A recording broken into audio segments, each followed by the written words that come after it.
Welcome to Archangel Revelations and Prophecies 444. I'm Gad, your host. A viewer has requested a solar return. So what you're seeing on the left is the solar return chart. On the right is their birth natal chart. Now the reason why you want to get your solar return chart because it's going to tell you what to expect within the year based on where the sun and was when you were born. Goes by the degree and minute. Now in this one, I looked at it, was about a day off, but that is the closest it can do with the 15 degrees. One was 15 degrees 42 seconds, this was 15 degrees 37 seconds, and that's the closest it could get it. Now, there's also, I believe there has to be some type of lunar return. I'm going to tell you why all of this information is significant. Solar return is going to always be about the masculine, but also the energy, and it is could be about love, but it's always going to be like an energy and just more sunny, external. The moon is always going to be more internal, more sensual, more deep inside your secrets. What's really inside of you. Feminine also would deal with more intense sensual stuff, sexual stuff, internal stuff. Now this wasn't a lunar return or moon return reading, but I still remember doing the moon reading for a certain gentleman, and I knew he had a third person in his life for that reading, and sure enough, he did. But you could tell. So all those readings matter, and what happens is when you really know how to use the natal charts and all these different return charts, even those cards, you have a better grip on your life as to what to do, what not to do, what a person is thinking, things of that nature. Now, the first thing I noticed with this gentleman is the 25s, and that surely means law. So he may have some type of legal situations, which we will be going over, and we'll wait till we get there. Also, he's got one karmic degree of 29 degrees, and then he's got another one with not 29 degrees but 29 minutes, but that means it's still going to be somewhat karmic. 29 degrees is like getting punched with a power punch. 29 minutes is like still getting kind of punched, but it's just not the same intensity. So all this I'm just bringing out as we look at the chart. And as you can see with his, a lot of changing took place. A lot of changing took place from his birth date a year ago, or when he was born, I should say, and now. But I don't know if he knows, because I've done his chart before, so he should know, because I can't remember everything. But he was born on a new moon. But yeah, it just missed it though. But it was pretty much. Yeah, I think I do remember that he was born on a new moon, but for some reason was in a different house.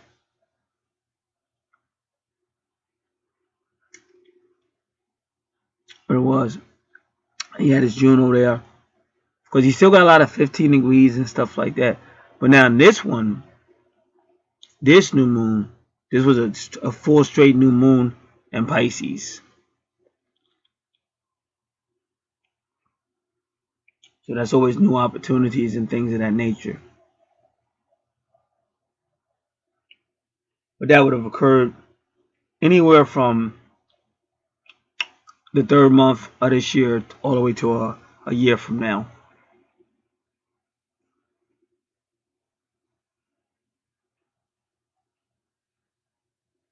So like I said, we will be going over those opportunities.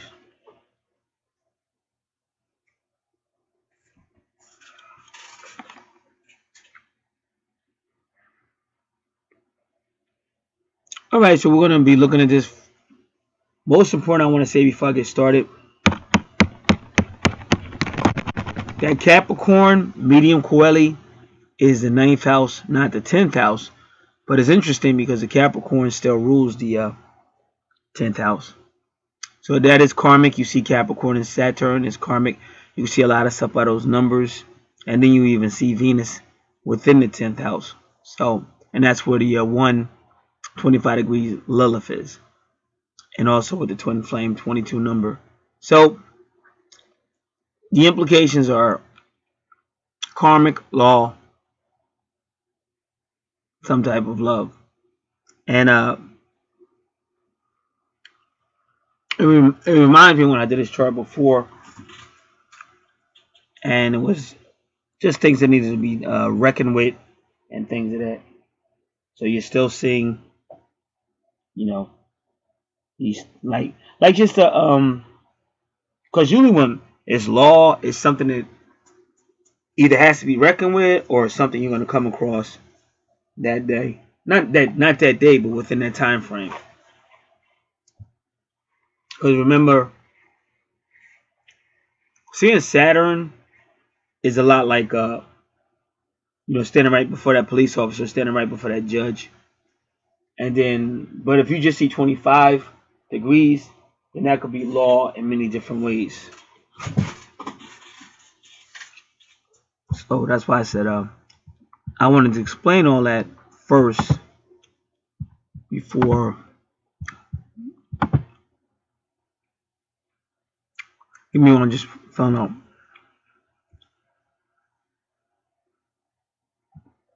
All right.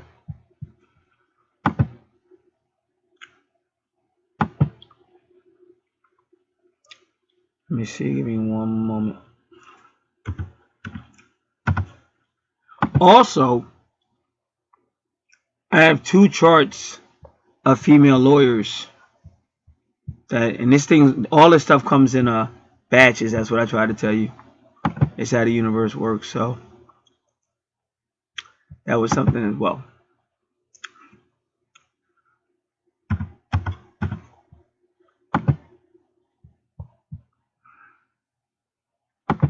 These were 2 prior charts to this one. All right, so a lot going on in his first house. He actually has a Uranus at 0 degrees. Your 0 degrees is Uranus. It's just the Fool card. And the 0 degree always means something kind of new or something novice there.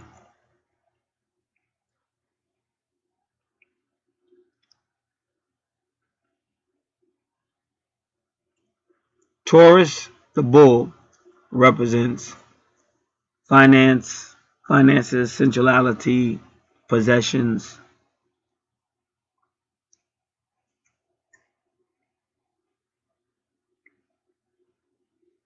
His value system and income, like I said, finances.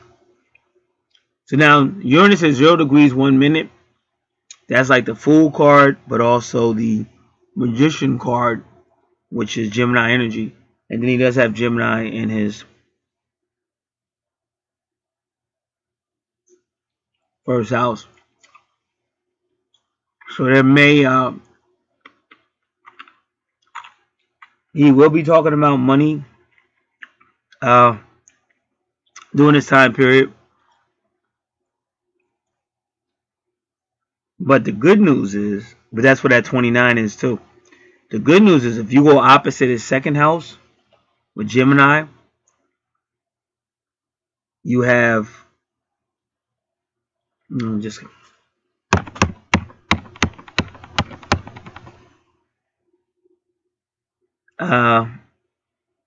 see, because the 8th house It's other people's money, other people's resources, but it's looking good because Jupiter is always about finances and expansion, and Sagittarius also is finances and expansion, and also but it's other people's money though, or shared resources. So Sagittarius in the 8th house. So, like I said, we're gonna have to wait till we get there because it's somewhat of a mystery, and this is one of those things that can go either way. So those two or three houses, the first house, second house, and 8th house are gonna kind of tell a story, but it's one of those stories that you're gonna have to kind of travel along and get it.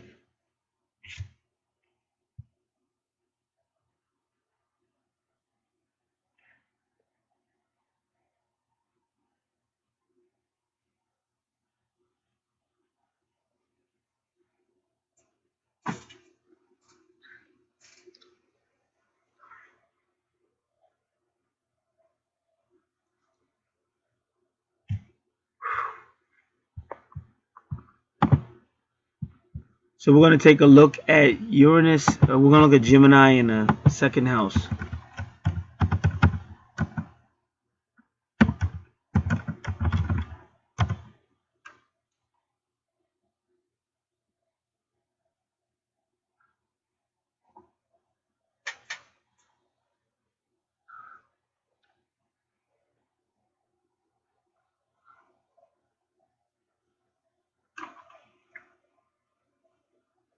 All right.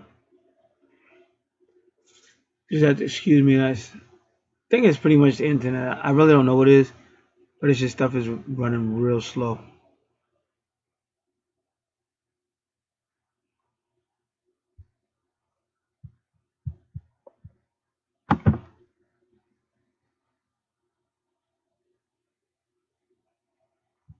So give me a moment.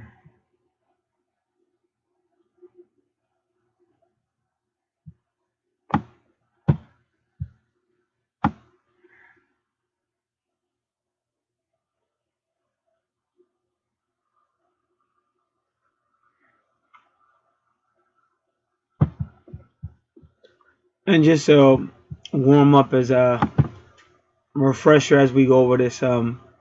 Gemini is about the mind, but it's about like short stuff, quick stuff, but it's very creative. Can have to do with young ones, young children, or even immature people or young-minded people. Could deal with the environment around you, your siblings, or the so-called brotherhood. So they say in Gemini in the second house is a person who can make money from original ideas or quick thinking, practical thinking, and the person is not confined to material to one financial outlet. But we're going to go a little bit deeper with that.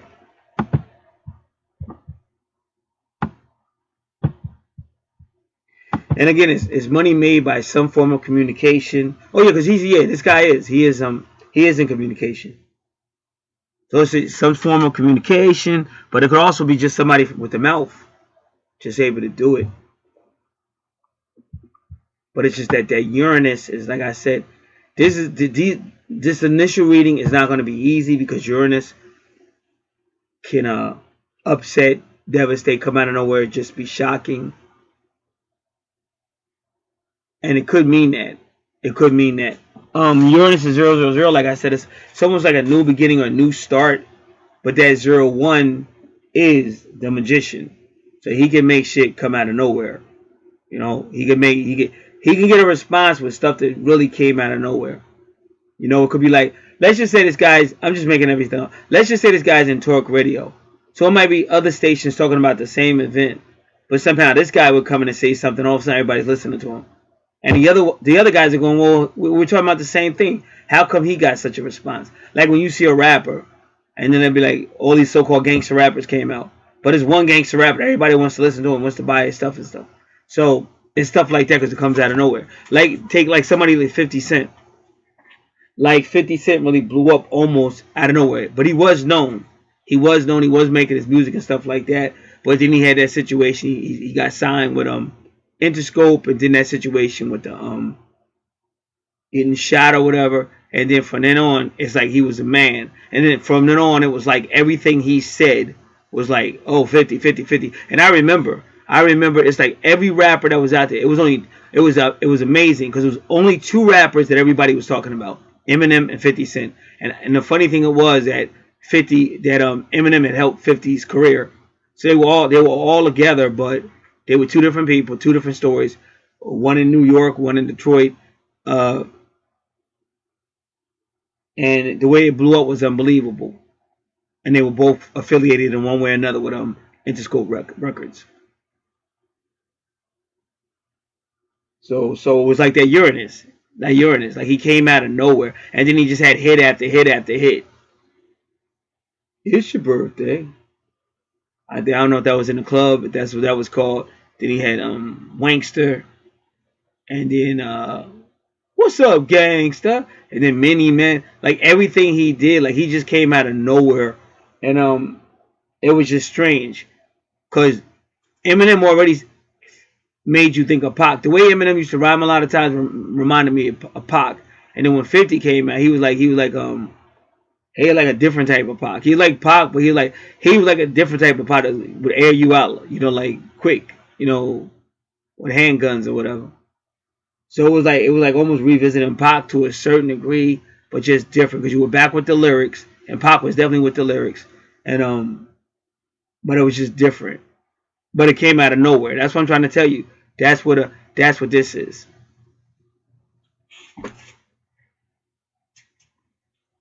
And not saying it would be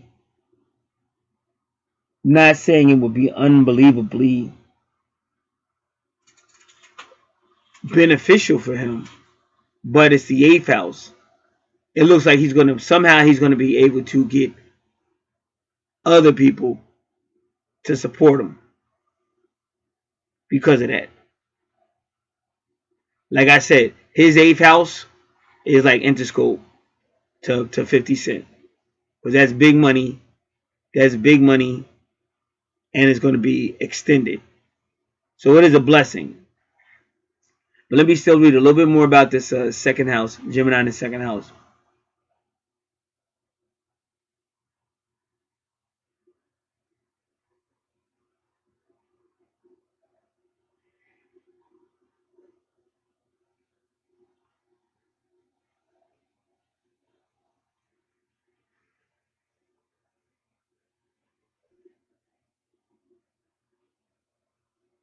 See, like I said, his second house is not saying a whole lot, but it's opposite the second house. See, that's gonna be other people's money, shared resources. So he is going to tap into, if he hasn't already done it, he is going to tap into that.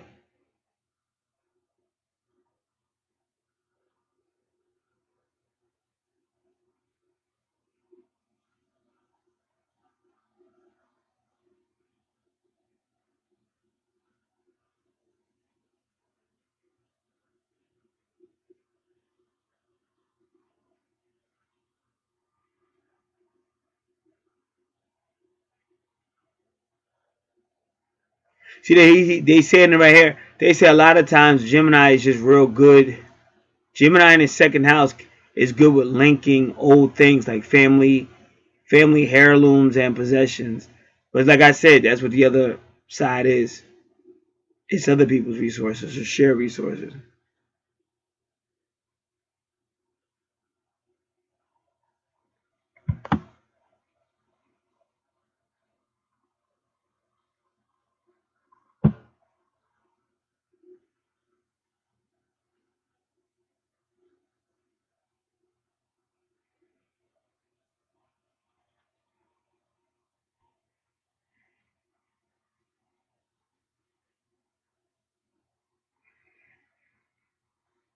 So his communication might deal with something like that, having something to do with finances or possessions or inheritances or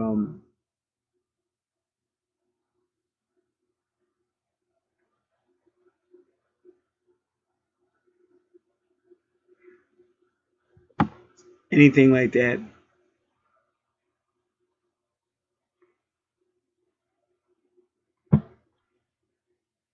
But they keep saying it's more of an interest in like uh, self value instead of material value.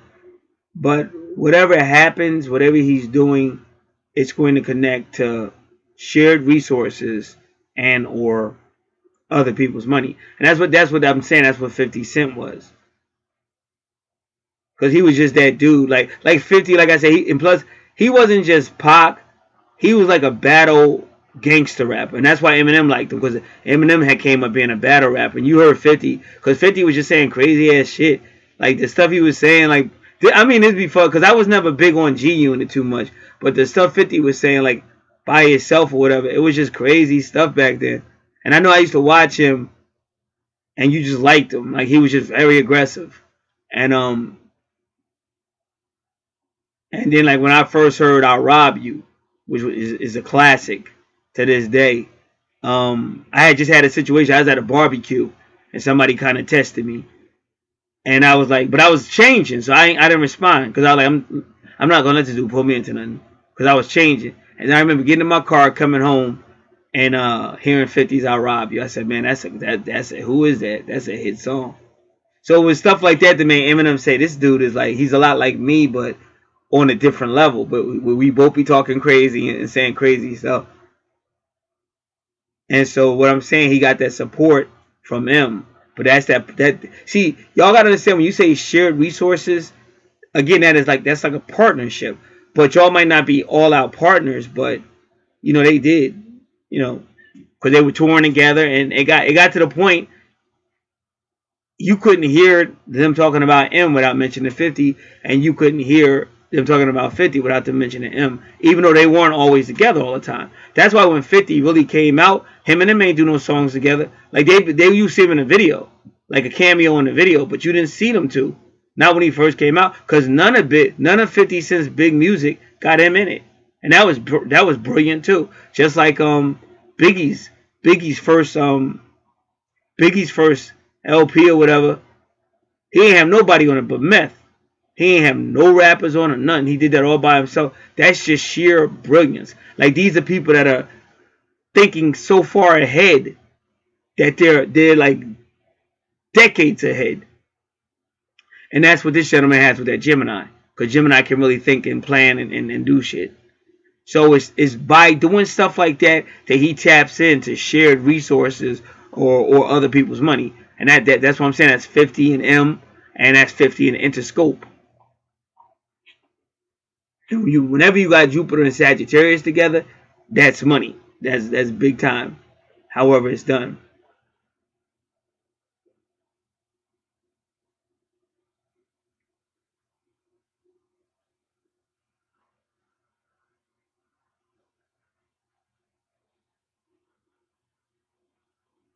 So now he's saying, if you're dealing with the eighth house, you might be dealing with metaphysics or a higher truth.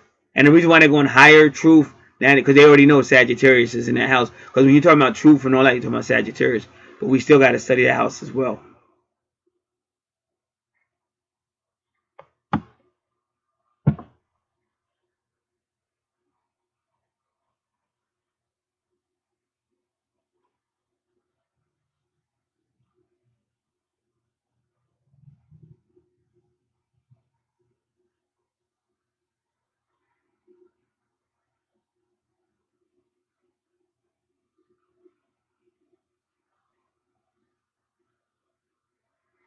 All right. So that goes back, but again, it comes out of nowhere. That's a 0 degree, the Fool card, the new beginning, and that is Novus. 0 degree on your chart is Novus. But then look what it's followed by: good fortune. So Uranus is coming with 0, the Fool card, Uranus, a new degree, and then the Magician. So it's just gonna come out of nowhere, like I said, out of nowhere. Somebody gonna be like, oh, why did M pick 50? I've been rhyming longer than that. I see M know me. Why he picking 50? Everybody, man, how 50? What made him better than me? But at that particular time, it is what it is, and it is almost like by magic. And keep in mind, all this is going on when this dude just allegedly got shot 9 times or whatever. So now he gotta, so now he gotta try to heal as fast as possible so he can get up and start making the money off everything he's doing. And also at the same time, he with G Unit. So now he got to also produce G Unit, and that's what I'm saying. Everybody wanted to be produced by 50 or have a song by 50 or something like that. You know, it was just magic. It just came out of nowhere because, like I said, it was a New York dude, and he really was a gangster. He was like a New York gangster making rap music, and no way, shape, or form did nobody think this dude was gonna take it over. And that's why when he took it over, he had that one song where he was implying he was king of New York and stuff like that because it was like overnight. So that's what you're seeing with Uranus and that. And then when you go to the very next good fortune, she's telling you who's doing it. That number 2 is the high priestess, 2 degrees. So the full card is told by the high priestess. So she's letting you know this good fortune is coming from me.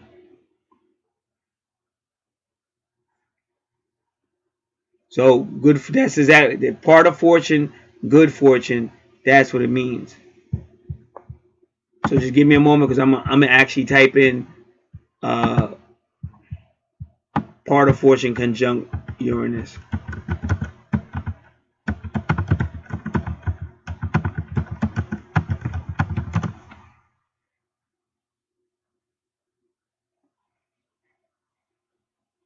So if Uranus is conjunct part of fortune, the potency of Uranus will be enhanced. The person with this conjunction will be innovative, original, unique, and inventive.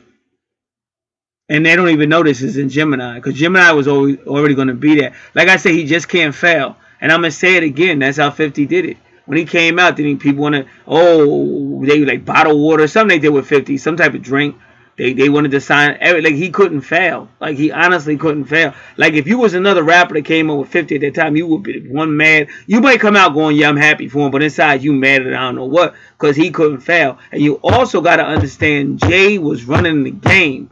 Jay-Z had the game locked. And when he saw 50 coming, if you remember, that's when he retired. He got the heck on up out of there. And what's funny to me was when Mace left, Jay was always subliminal dissing people. So when Mace left and left Harlem and left Puffy and all that, Jay said, "Oh, I thought you was a gangster." He had to run. I said, look at Jay-Z dissing Mace. You know, oh, I thought you was a gangster and all that, talking crazy. But then when 50 came, Jay did the same thing. They made that one commercial together, and plus 50 had already dissed Jay on "I'll Rob You," one of them songs. He had already dissed Jay. Then Jay hit him back, said, I'm about the dollar. Who give about a 50 cent or something? He dissed him back, you know. But he got up out of there. And even in an interview, Jay said that when he saw 50, he told everybody on Rockefeller, listen, y'all better step your game up because this dude is coming and he about to take everything over. And that's exactly what that dude do. And like if you think about it, it ain't been another takeover like 50 Cent. Because that's when like gangster music was starting to, after all that, gangster music was finally starting to die down. And then now you got men dressing all with tight stuff and all kind of crazy stuff. It's not nowhere night when 50 came out. So they say this person, this conjunction with Uranus, conjunct part of fortune, they say this person might even be interested in learning astrology. But again, you see it at 2 degrees, and that's the high priestess because she's letting you know it's her that's bringing it to you.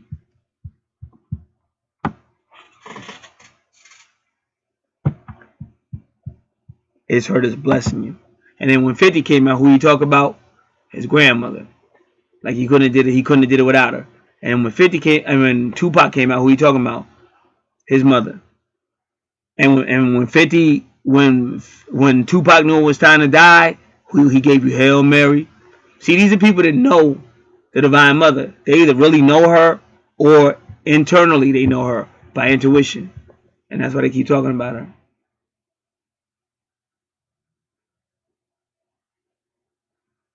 All right, so I'm going to click here. What I got to do.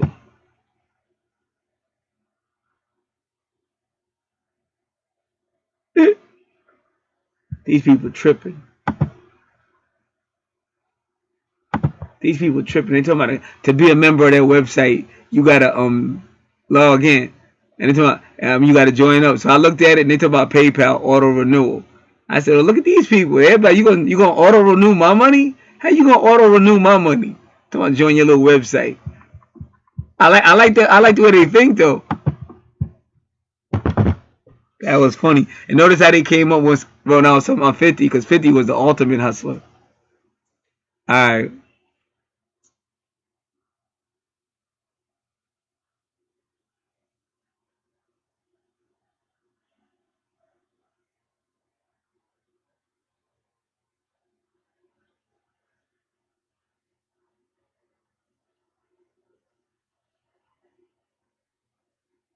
All right, here go another one. Just give me a moment.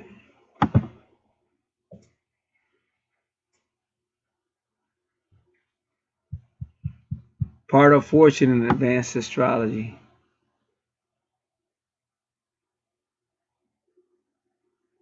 This is interesting. Give me this. Give me a moment. I want to make sure I say this for next reads or whatever. So just give me a moment.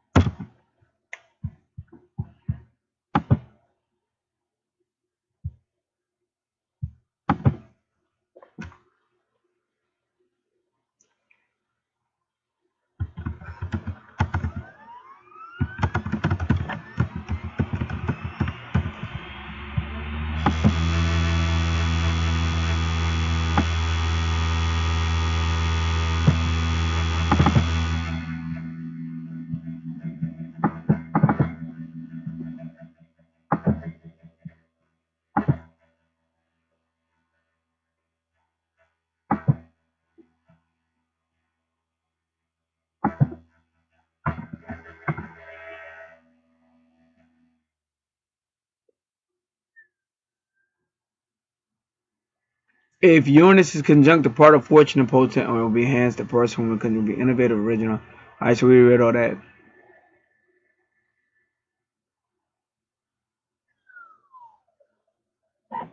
So they keep saying this person could be have gifts and talents involved with scientific technology or computers, and that's see your first house and the second house is connected by the numerology. That's why I did what I did. If you notice, I didn't go to your first house. I went to Gemini, and then because it was kind of tricky. That's why I was looking at like, what are they trying to tell me? So I knew it had to have something to do with Gemini. And the second, once I got that information, then it became a little bit easier to understand. But see, your second house is gonna be working together with your eighth house because it's gonna be kind of like scientific and metaphysical and stuff like that. So we will get more into that. But now we're gonna do Uranus. We're gonna do a couple of things. Uranus in the first house. I mean, not Uranus. Part of fortune is also called good fortune. I don't want to do that yet. Do they do the houses? Let me just see. Yeah, they do. So there's a real good website in the first house.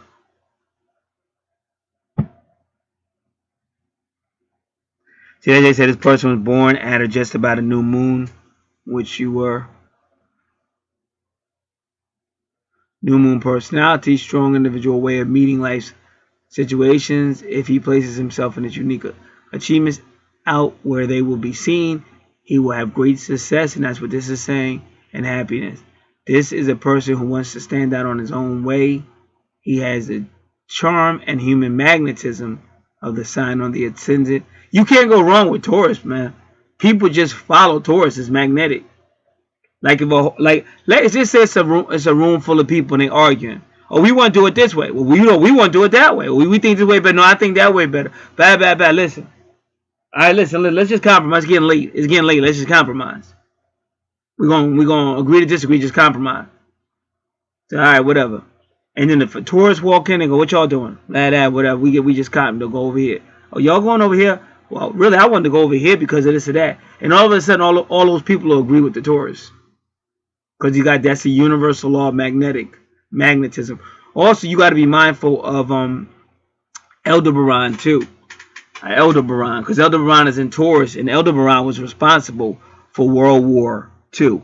Aldebaran was responsible for rebuilding Germany after Germany got defeated in World War One.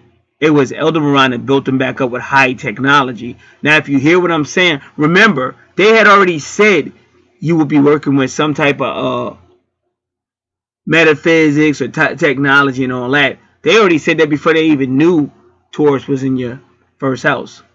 So that's what I'm telling you. And more recently in astrology, Gemini, Taurus, and Aldebaran have been big in astrology for the last month or two. So that's why I be telling people you have to stay up on it. Like, people just don't get it. You don't understand. You're actually doing yourself a disservice, because there might be a lot of good stuff coming your way, and you ain't gonna see it. That's why you can't think. You can't think third dimensional, because you're gonna try to nickel and dime everything. And while you nickel and dime, you're gonna be missing, like in this case, it could be a lot of money from what we're looking at.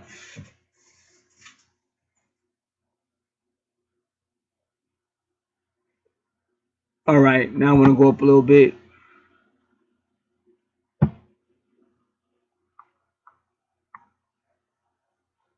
This person's name is Arlene Kramer, astrologystudy.blogspot.com. So far, I like her. This is my first time ever seeing her, but so far, I like her.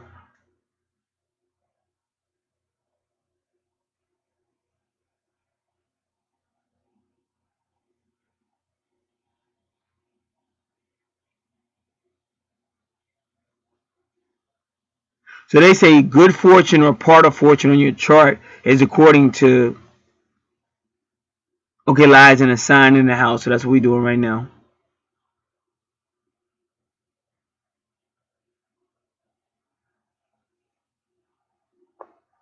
So she's really going and explaining it. We don't need that deep of an explanation.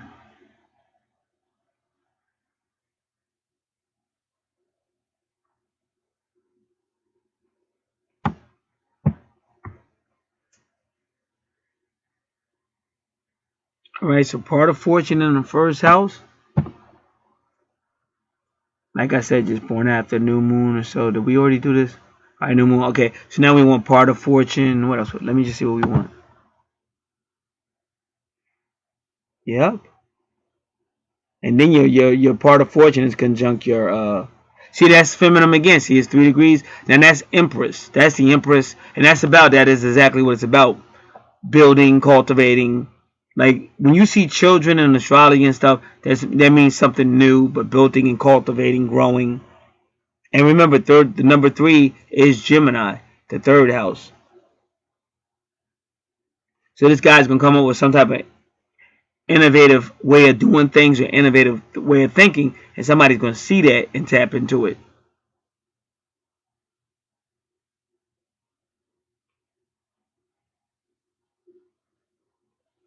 So conjunct the ascendant.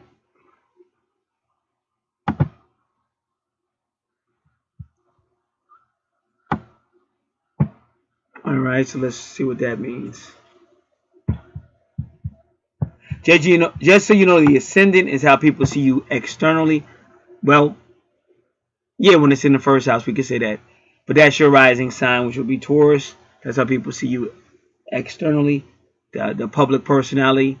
And also, the ascendant is the sun over the horizon. Well, if that was, but it's not a natal chart, so we don't even have to worry about that. All right, the sun over the horizon when you were born, but it's not a natal chart. All right, so ascendant. Come on.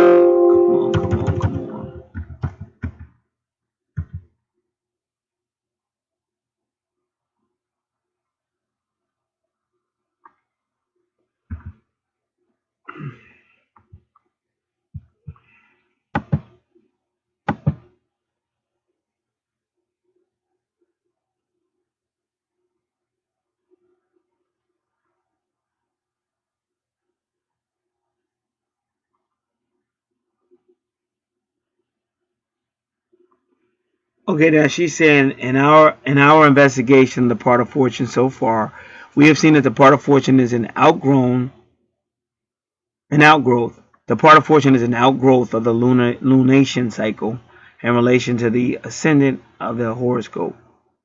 The part of fortune is therefore a three-dimensional sensitive point in the horoscope, but is not a planet. It is a place where we find happiness, experience, gain, and feel fortunate. In accordance with the house and sign it inhabits, we have already seen the manifestation of the part of fortune in each of the 12 houses. Alright, so we're not going to do that yet.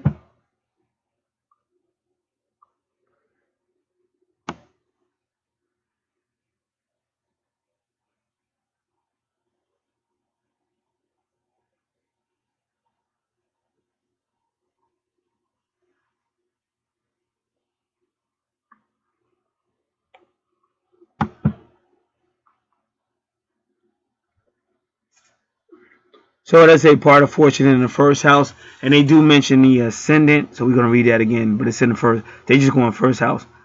This is a person who wants to stand, he has a charm and human magnetism of the sign on the ascendant. So she's not really giving you part of fortune in the ascendant, she's just going part of fortune in the first house, but they are both there, so I see why she did it that way.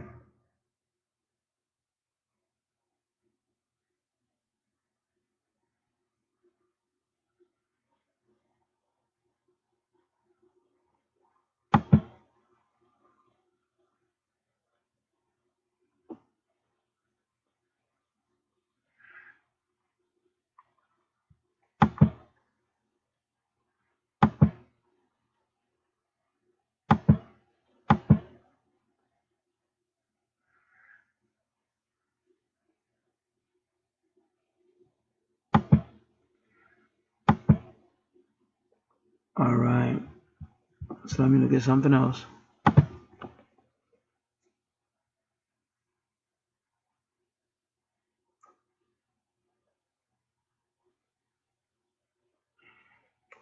And again, we'll do that. We're going to say that.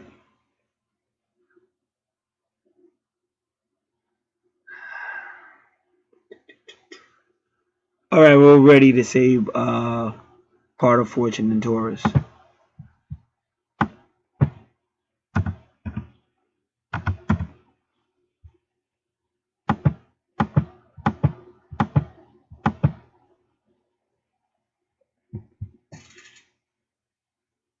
Person's going to be very productive, and they need to perceive tangible results. Person is cautious and practical in his pursuits of happiness and success. Now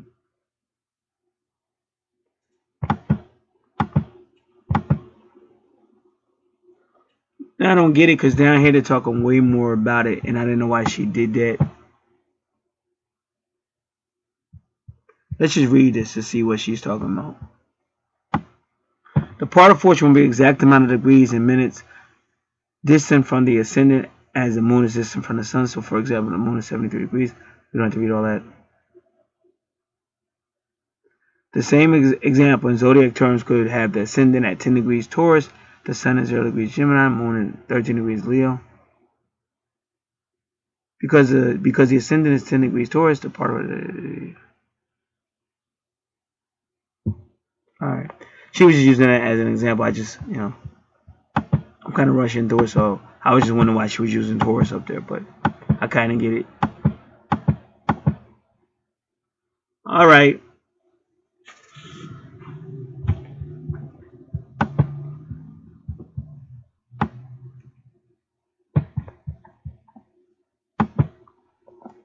So let's do a Taurus personality. That is your ascendant Taurus personality.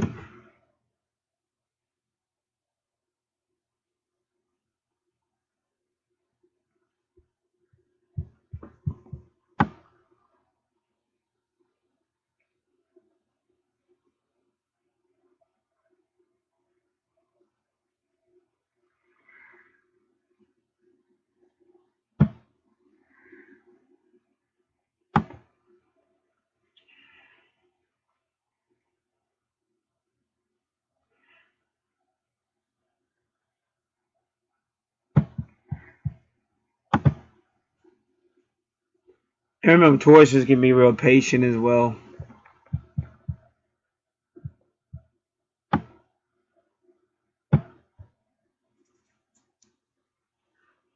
On the tarot card, Taurus represents the Pope or Hierophant.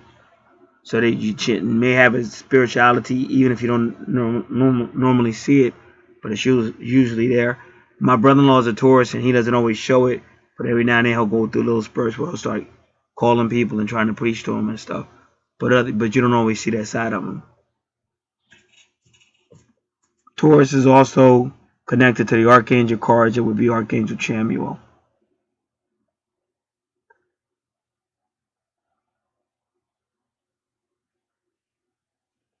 So they can be perceived as stubborn, and of course their symbol is the bull.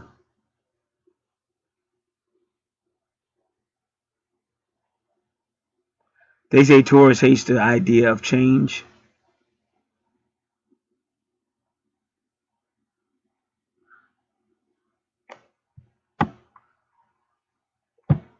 All right, give me a second. I'm gonna do something. They want you to like keep clicking on links and stuff, so that I don't lose the page. I'm making 2 pages. So first we'll do Taurus personality. They are one of the strongest signs when getting things done. They're steadfast, determined.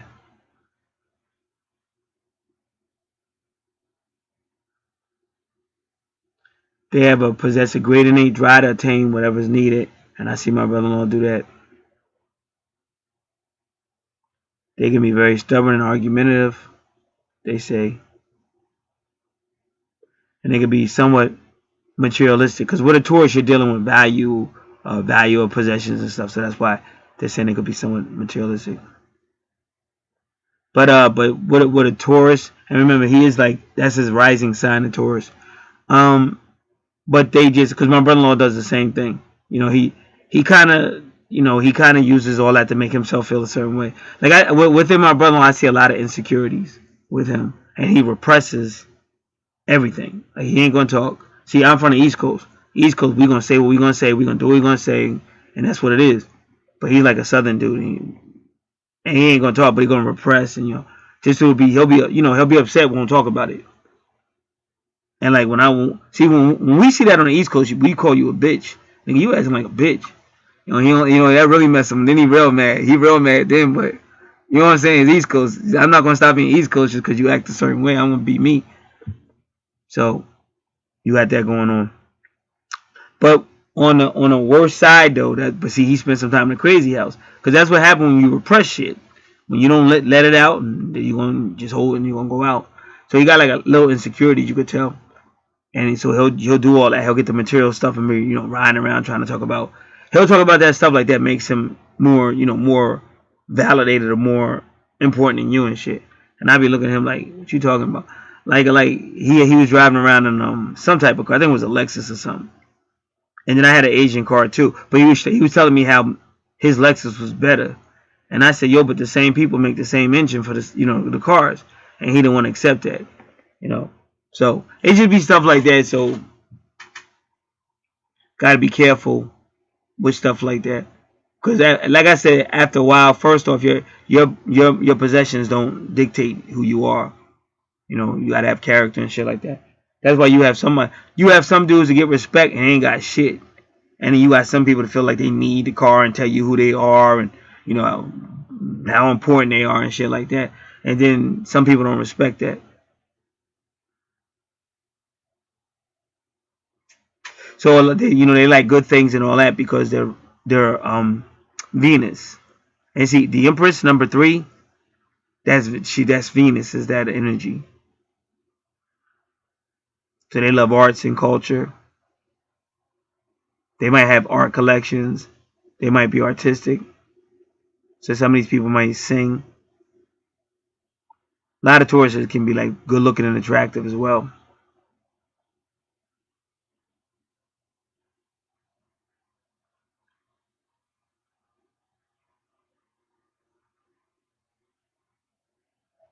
They see a lot of Tauruses. They'll have friends within their social network, but that's it. but they'll be faithful to him. But if you're not on their status, then they don't need to deal with you.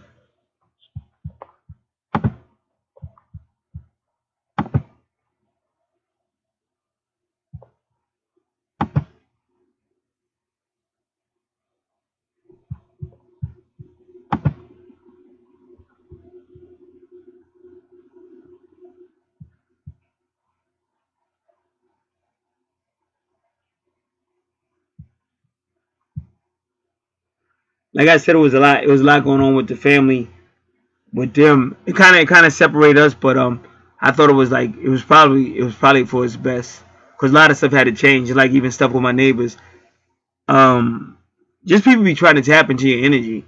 Like my neighbors, we was never that close, but they had some type of. I guess they thought I was something like a brother or a son or something, and they kept on doing a lot of effed up stuff.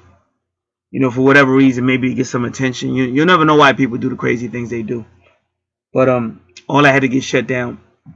And even with my brother-in-law, everything just changed. But it had to, because like I said, the way I was raised, it's just a different thing. We East Coast, we ain't on no type of bitch shit, and we do what we do. So it can't be no repression. You can't be reacting like no female. You're not a female. You're a man. I'm talking about whoever you are, however you perceive yourself, whatever. But but that's how we was raised. So it was a little bit like that, and like I said, when he went to Crazy House, it really was me that got him out of there, because I was telling him what he had to say and shit. Because I know about all that stuff. Because they're gonna ask you certain questions, and depending on how you answer them questions, you either getting out or getting in. So I told him all that. So I was always there. You know what I said? I was always there for him and stuff like that. But it's always gonna be drama with people, and like I'm like, if you can't see something is real and you gotta lie, like we just read it, like he wants his own perception, like a tourist wants their own perception of their own reality. I don't do that. I call a snake a snake, a cat a cat. Whatever. I'm not changing no perception or nothing. You just gotta learn how to deal with it. You gotta learn how to be a man and deal with it for your own good. So he's not like that. So what happens with people like that? They gonna run. But the scary part is what happens when he fall out again. You know what I'm saying? What happened when he go crazy again and fall out? And then me and him ain't close. We're not really close no more. So you hope and pray. I pray for a lot of people though. You stay prayed up, but you gotta let it go. Because that's where he at now. He's working himself to death. Then he going fake like he too busy and all that. But But like I said, sometimes some people, it's just better if they do back up,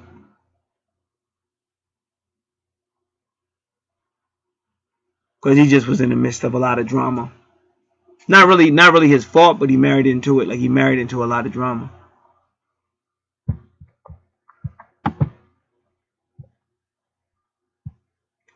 All right, so we almost done with your first house.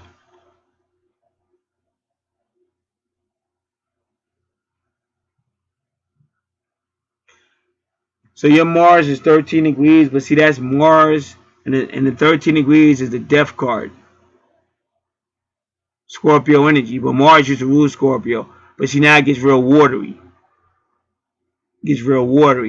and you gotta hope that it's not repressive, because like I said, you're gonna hold it in. It's not enough energy. It's not enough information to tell you whether it's repressive or not.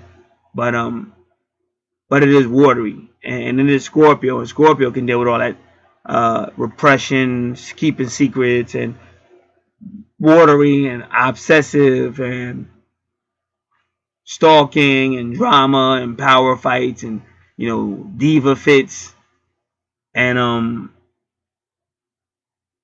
and the supernatural aspect of a Scorpio is knowing information. There's no logical way where they would know it, but that's going to tie into your whole metaphysical stuff and alchemy and all that other stuff. Because even when you're dealing with Uranus and Scorpio energy, that's what that is, like metaphysics, alchemy, alternative sciences, alternative medicines, and also healing as well. Healing as well.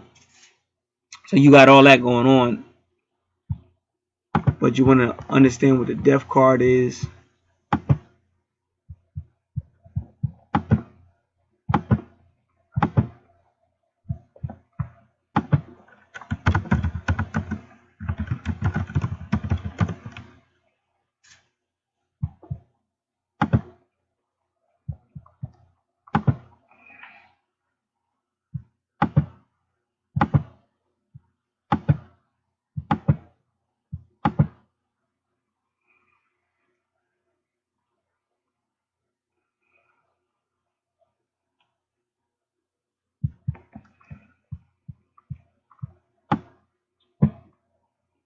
endings, change, transformation, transition.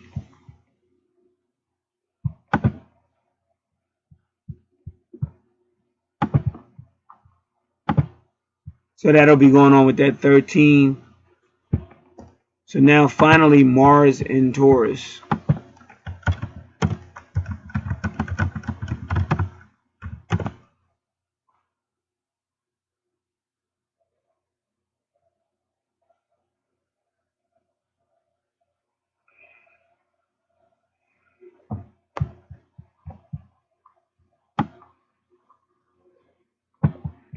Uh, so that this website calls itself liveabout.com. So it's liveabout then .com. And this is Molly Hall, because she writes for some other place, and I don't know if they changed the name of the website or not, but I know she writes for another place. So with Mars and Taurus, you got stability and patience, but they say Mars is in its detriment in Taurus. Why? Because Mars wants to go, Mars wants to act, but Taurus want to think about it, pace it, slow and steady.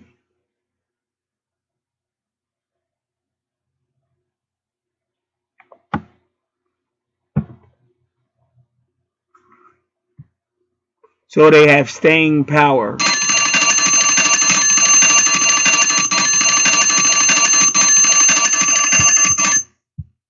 Excuse me.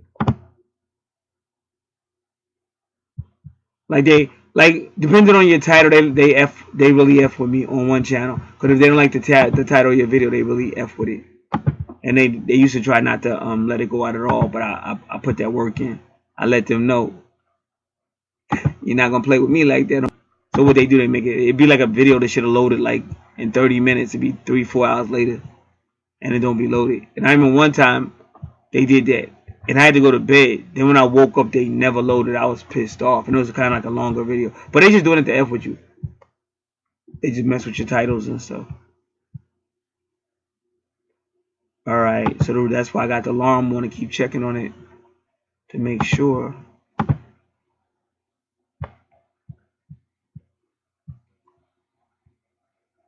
All right, give me a minute.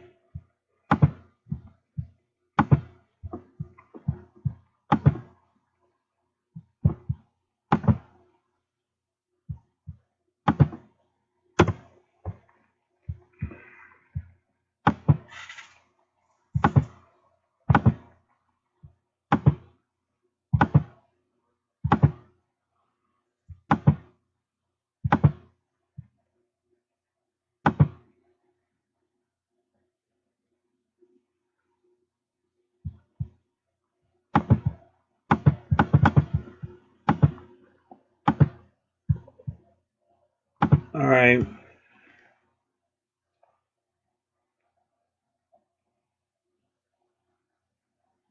So they say with this person, it might be hard for them to change tracks.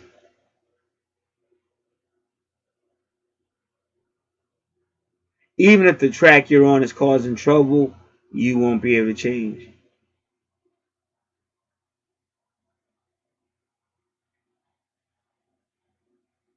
So this person might move slow, but they're thorough. But they can be inflexible or stubborn.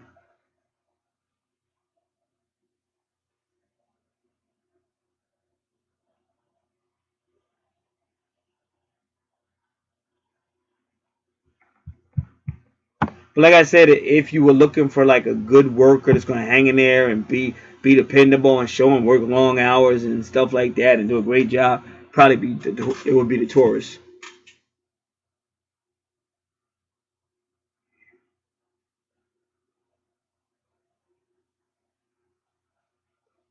But they say he's still, even with Mars wants to go, go, go, but Taurus is still going to try his best to study and really make sure they know what's going on before they take that action. And Taurus is all about the five senses, so that's what they really deal with.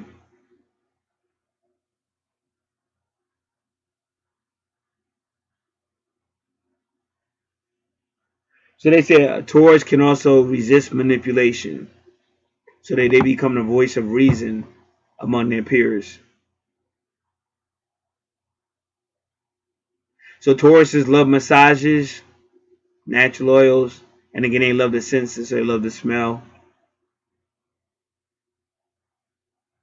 love to cook or to eat.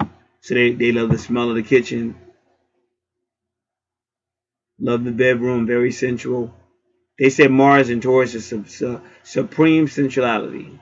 Again, this is Molly Hall saying all this.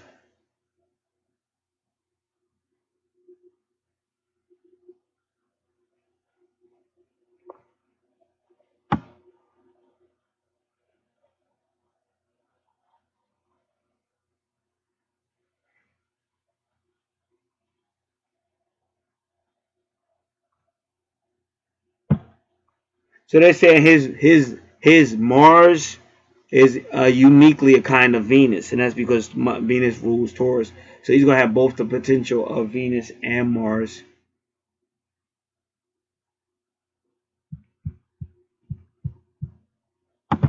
So the implication is whatever he's doing in that first house will land him other people's resources, other people's support, or another person's support. But it's whatever he's doing in that first house.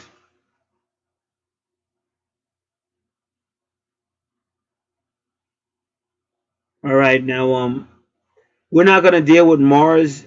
We're not gonna deal with the North Node yet because that's at 25 degrees, which is the implication of legal stuff, law.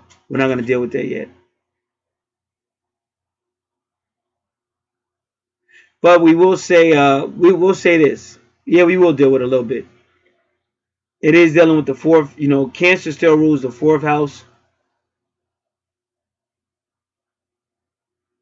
That's family, teenage to adult education, land or property, real estate, family and ancestors, the heart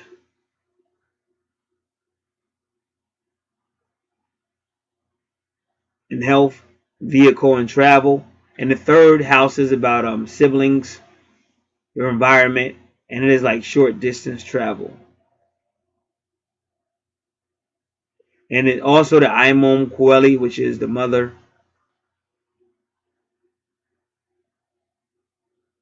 Now these other houses, like Leo in the fifth, and that could be anything because we already explained what's in Leo in the fourth house. So we already explained what the fourth house is, family. But Leo could be leadership, romance. It could be children. And all you really know, that the sun is the leader of Leo, so you could kind of follow what your sun says over on the other side. Then when you get to the fourth house again, that's what the fourth house. I mean, when you get to the fifth house, that's Leo, fun, pleasure, again, children. And then you got Virgo, which is about the home. So still making like that whole child home type stuff. Because we dealt with a lot of that when I first did your natal chart. So that's still there, but it's no planets there and stuff like that. But that I'm just gonna call it a spirit. That spirit is still there. And then you have Libra in your sixth house, which was still could be dealing with the law in the home. It could be a business partnership regarding the home, but it could also be a legal thing regarding the home and stuff. So some of this is reminiscent of when I first did your chart because I remember that.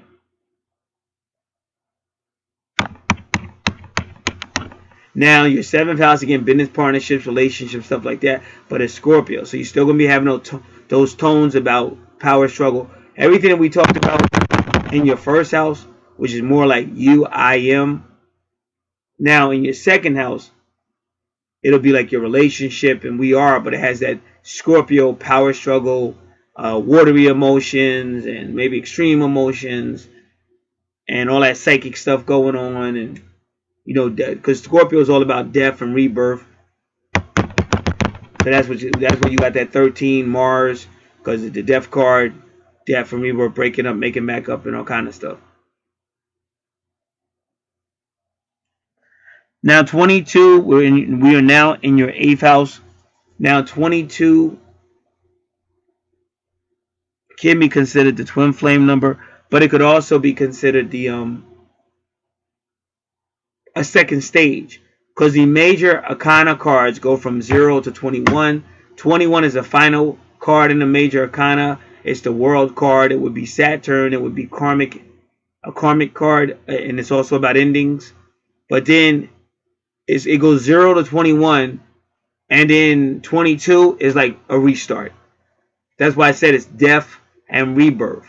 The implication almost is like you and this person have a falling out, or whatever the case might be, but you get back together, and now there's this money, there's this wide opportunity, a Sagittarius and Jupiter going on, and it's at that 29 degrees, which again, 29 minutes, that's not a degree, so it still has that implication of an anaretic, karmic, or boom type situation, but it's not a degree, but it's still that situation,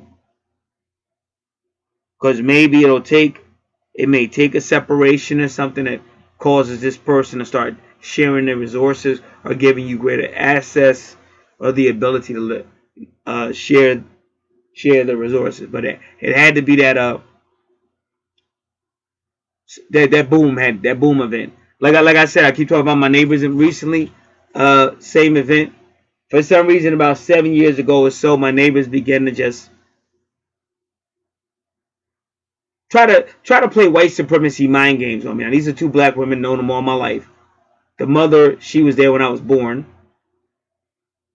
So I guess in their mind, they see me as family. But in my mind, I don't really know you like that. That's how I don't hang out over your house. I really don't know you like that. No, it's like you go to school with somebody and they just say, hey man, what's up? Hey, hold up, homie. Like, we not friends. Like, yeah, we went to school together, but don't be acting like you know me. Like, we don't play that. Like, I don't play like that. So I guess they kind of had that, So I'm always into it with my own mother and my own sister, but it was like I had to go through it with them, and I was like, well, hold up, I don't even know y'all like that. What y'all doing? So I don't know what their motivation was, but they kept playing games. Like, every time they would see me, they would lock the car door. But the only thing was when they hit the button, the keychain, they would hit the wrong button, kind of like on purpose. Because my moms do the same jump, just to get on your fucking nerves. Like, bam, bam, bam. So I'm trying to be cool, because I'm trying not to get into it. I don't know what their motive, because I've never been in their yard. I've never touched nothing they own. So I don't know why they trying to call me out. So I'm trying to ignore them. I'm trying to be the bigger man. So this went on for about 7 years. And this is what I'm trying to tell y'all. So more lately, I just been getting in my own spirit and everything. These people got to be shut down. You got dysfunctional family, they too all up on you. You got crazy neighbors, they all up on you. These people got to back up, because I ain't getting no younger, and plus I got health problems now. So, make a long story short, the neighbors had a habit of their debris and stuff that was at their curb coming down and blocking our driveway and backing all that. And it was always like, it would be a day I done worked the whole weekend and I'm tired and I'm looking forward to just chilling now. And you would look outside and then debris would be all in your yard, all blocking your driveway. And I used to go out there and clean it. And then finally something said to me, hold up. These are the same people that keep acting like somehow they don't trust me, or they support white supremacy and stuff like that. So I said, okay, we're going to stop all this. You're the people with the problem. Clean it up. So they think they little princesses and stuff. So they think they ain't got to clean it up. So it became a pressing issue, because they would see all that debris, wouldn't clean it up. I knock on it. Like the township would give us the summons. Like, they would see it and they'd be like, oh, we're going to get it. I said, hold up, this ain't mine. So then I got to call the township. Now I'm in the township getting into it. And so then I would try to go to their house and talk to them. They wouldn't open up the door. So it was getting real bad, and they just kept pressing it. Then they started lying and saying it was our stuff. They were just doing a whole bunch of deceptive stuff. Now I'm telling you this for a reason, because that's the push. That's the push that's about it's going to make it, it's going to blow up. It's the 2-9. You understand? It's the 2-9. It's going to blow up. Now, don't get me wrong, 2-9 can also be the number 11, which breaks down to number 2. Now, that could be a couple, that could be a relationship, but it could also be high priestess, and that's who's in your house over here. But your high priestess is in the same house as your Mars in 13, And again, that Mars in 13 degrees is Scorpio energy. So that's why I'm trying to tell you this. We're in your 8th house ruled by Scorpio. So it's really the high priestess or whatever. And y'all hear me talk. Y'all hear me saying, I always see the moon over my neighbor's house. Like, it's strange. But that's the high priestess. That's her. That moon is with her. All this stuff is real. People don't understand it. And they keep using astrology, but they use it for the wrong reasons. They use it for selfish reasons. You need to realize this is a science. And when you learn how to tap into it, you're going to benefit from it. So whatever's going on with the high priestess and the number 2, and I talk about all this on my channel, where you see it even more and more on my other channel. But the bottom line is, it was pushing me to a point to start saying, putting these people in their place because they was all out of pocket. So now I'm getting to it with the township, and the township wants to support her because she works for the township. And I'm like, this whole bullying me on some white supremacy, like just because of who I am or what I am, y'all gonna try to play me out. I'm not gonna let y'all do that. So I kept fighting anyway, because I get like that. Once I get in that stubborn Leo, once I think my principle is right, I'm not gonna back down. So to make a long story short, there's a whole lot of supernatural stuff to let me know I did the right thing and stuff like that. But to make a long story short, I let the township know they better not have no more stuff on my property if y'all won't do your job. Because they breaking township ordinances. If you won't do your job, I will go over your head. I will go to somebody higher than you. I will find somebody to get this shit stopped. And I let them know I wasn't playing. And then because of some supernatural stuff that went down, I actually went to their house, left them a little note, boom, boom, boom, and let them know, listen, I done talked to the township, this is this. Make sure your stuff does not come on our property. We'll make sure our stuff don't come on your property. Bad. So after they got the note, they kind of changed their ways a little bit. And I saw the day they had some landscaping done, and I think they told the landscaper either put it on the other side of the house, or he took the shit with him because it ain't out there. So it said it had to get crazy like that, but that's what I'm trying to tell you. With some people, and this is what I'm saying, this is all Scorpio energy and emotions and all that extremity, when it don't have to be all that. It should have just been like, hey, how you doing? Okay, your stuff is on my yard. Okay, no problem. Sorry about that. We got that. You know what I'm saying? It wasn't like that. It was just, so some reason it just went out of control and just got crazy. Got crazy. And now everybody, because even when we do it, we probably ain't gonna be able to put our stuff out there no more either, because it just depends on how you put it out. When it's certain days it's supposed to be out there and all kind of crazy shit. Where before all that stuff happened, you could just put your stuff out there. But now the township don't want to be hearing all that crazy stuff like that, so they're gonna make you stick by the ordinance. But if that's what it took, that's what it took. Because it wasn't fair to me to be killing myself helping them, and they dissing me all the time. And to keep in mind, like I said, I never been in their yard, never touched none of this stuff. So I don't know what that was all about, but that's what I'm trying to tell you. It's the number 2. It's that moon. It's the high priestess. Again, this is why you get your moon reading and shit like that, because all that shit is going to be on that moon reading. This is the inner stuff. Like the 8th house and the 12th house, that's the inner stuff. The stuff most people don't see. So I wanted to explain that to you, because you'll be having a similar transformation sooner or later. So it looks like this transformation came only after some type of boom 2-9 situation, or a death situation, like a separation, or you ain't talking to the person for a while and stuff like that. Because one thing my neighbors learned is he's not playing. Because I think they kept thinking they could bully me. Oh, we know him since he was born. Who do you think he is? We was, they really thought they was the shit. And when they saw I ain't back down, and even when the township got involved, I like, okay, y'all motherfuckers, y'all gonna do your jobs. We not gonna play this. And I think all of them look like, yeah, that's the dude. Don't mess with him. Like everybody else know that. Like everybody else know I don't play. Like I don't start nothing, but you ain't gonna keep pushing me. You got to be that way sometimes. So your house is basically the same thing. Something goes down that opens up, says boom out of nowhere, boom, and now you got this opening. But it only happened after the death state. That number 13, the destroyer card, the death state. So it took something to go boom before this other thing opened up. All right. So now we're going to find out a little bit about Sagittarius in the 8th house.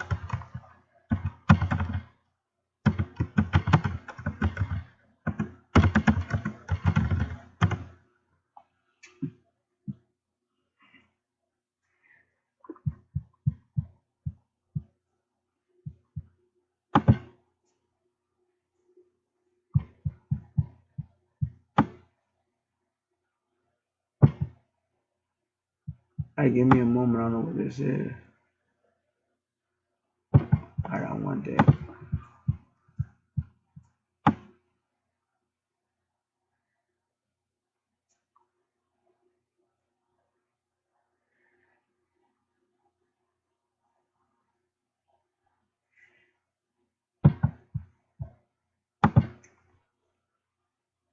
Anything in the 8th house is always deep.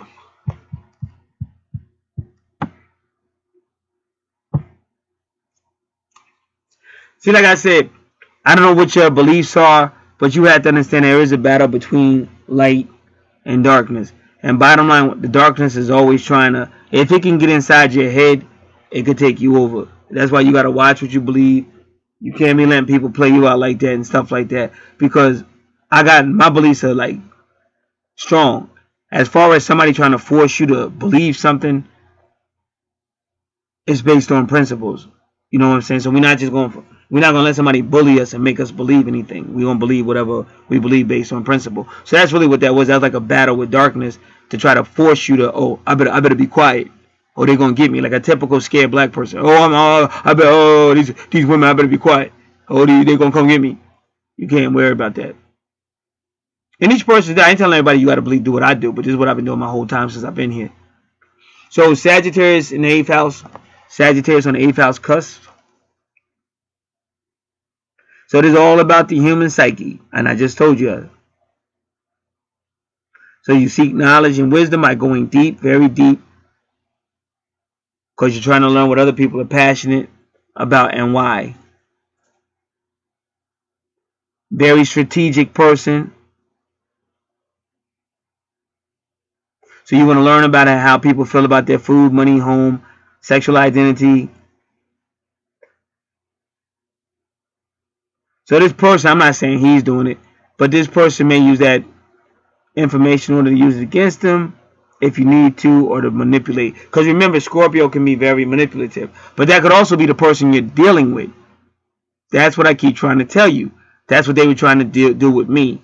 They were trying to manipulate me to get me to some type of point where I compromise. And you see, what I believe, my belief system, it can be no compromise on certain things. It depends on what you, anything, certain things I walk away from, because I'm not really attached to this third dimensional bullshit. But some shit, that was a principle that had to be dealt with. And I wasn't going to be scared or back down or whatever.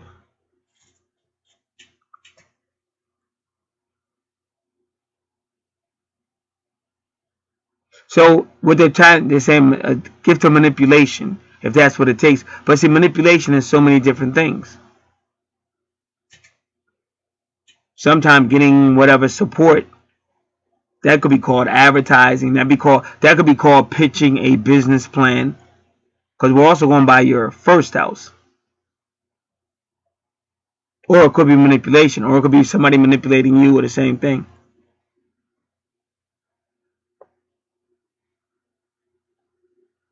So they say this type of person is going to let you know you cannot outsmart me. I heard Prince say that one time. Prince said, I can't be played. And that's why he created the sign for his name. That's a contract issue. See, they had Prince under contract, but they didn't have a sign under contract. So he was able to like do a lot of stuff. He was real smart when he did that. And remember, Prince was definitely a lot of Scorpio and Prince, but they're already highly intelligent anyway. But with Sagittarius there, might be even more intelligent.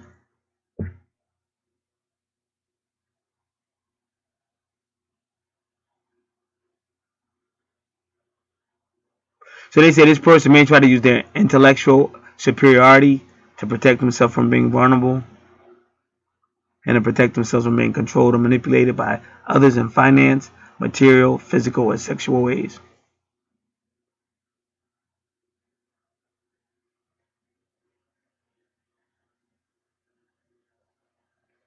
So again, this is a search for truth. But they saying Sagittarius can be a little selfish. If they're searching for truth, they're only searching for truth that'll support what they already believe or what they're trying to prove. But this could also be new thinking, new thought when it comes to truth itself. Because remember, both Jupiter and Sagittarius are about belief systems.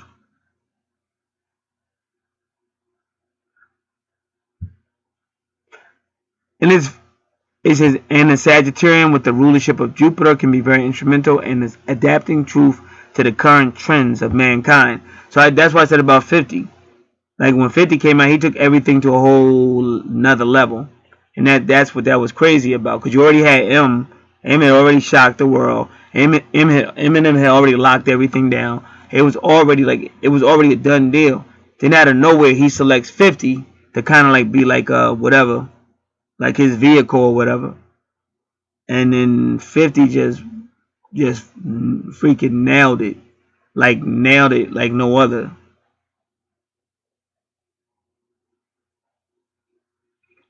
With the movie, or M had his movie, 50 had his movie, and that's what made them so sweet. Cause they was kind of like partners, but they wasn't really together and shit. They was supporting each other, but they wasn't really all up in each other's movies and stuff. And I be trying to tell people, I think that's the best way to do stuff, because it's just better to go do it on your own, so people remember you. You don't do it with another person, because I don't know. It just, I think with like Biggie's album is still a classic. Listen, I work down in deep. I was working in deep Ocean County, New Jersey, and like where I was at, it's like primarily white people.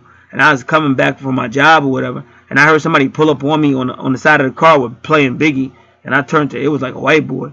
Now this is like well over well over 20 years after Ready to Die.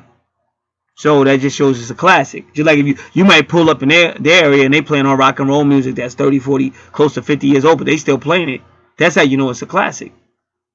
Especially if somebody who's not really, somebody who didn't grow up in the hood. That wasn't in no hood. That like the typical middle class white person neighborhood, and they were still blasting Biggie like after 20 years later.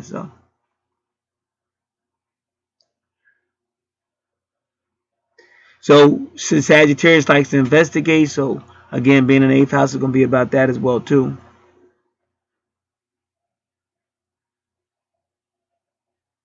So the 8th house will be a lot about the metaphysical stuff, higher sciences, forbidden knowledge, secrets like that, ghosts and all that.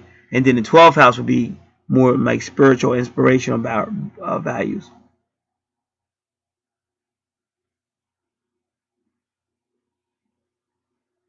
So that's why when you see your death card with Mars 13, it takes you right to the Scorpio, because Scorpio is the death card energy. So that's why I said this is something that went down a certain way but came back up. And like I said, that's why I said that fight that took place, for some reason it had to happen, because they just kept calling me out, and I applaud myself for waiting 7 years. Because normally I'd be on that ass. Like, you say something to me, I'm gonna respond. But I was saying no, I'm like crazy women. I'm just gonna leave them alone. Leave them alone. But after 7 years, I just got sick of it. Like, okay, we gonna have to deal with it. And I actually ran up on her too, because I'm known for running up on people. I told her, and I let it, and they just kept on pushing. I came outside, and I seen outside. I was going to go outside. I said, there she go. I said, she better not beat that horn. Sure enough, I came outside. As soon as I came outside, she said, bum, bum, bum, bum, bum, bum. I said her name. I said, excuse me, I talked to you. I went up in the driveway. I said, listen. I said, every time I come out here, y'all be beeping in horns and stuff and locking your car doors. I said, I've never been in your yard. I said, I find that very offensive. I said, plus my family, because my sister was going to beat her ass. She came outside one time and she thought they was going to go high. My sister and my brother-in-law gave her the look of death and shit. Because they was wild, and that's what I'm trying to tell y'all.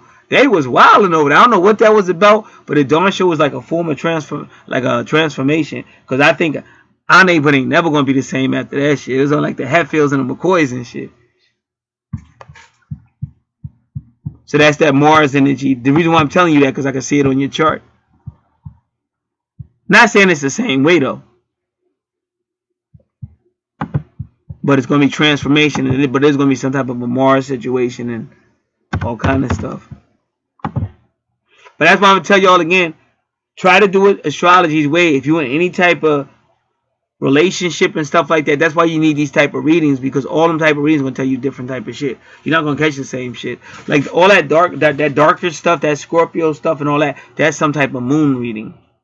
Some type of, like the brother I'm talking about, he married, but him and his wife they almost started having problems almost after they got married. So him and her always been having problems. And then when I did that morning reading, I could tell it was a third person. I said it's a third person, ain't it? He was like, yep. All right.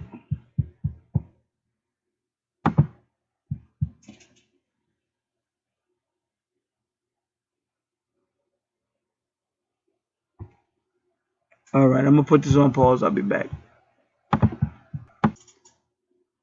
All right. Here we go, here we go, here we go.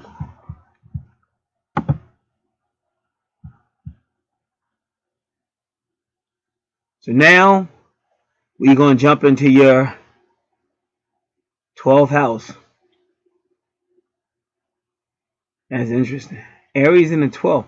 So yeah, so what I'm getting from this vibe, you dealing with some past life stuff, and it's probably with another person. You dealing with some past life stuff because it's a lot of Mars, Aries aggression and shit. But y'all got to go through that death-like state that you know, like that illustration I gave. You got to put people in their place and stuff like that. Even if you don't want to, you got to put them in your place because they got to stop all that foolishness.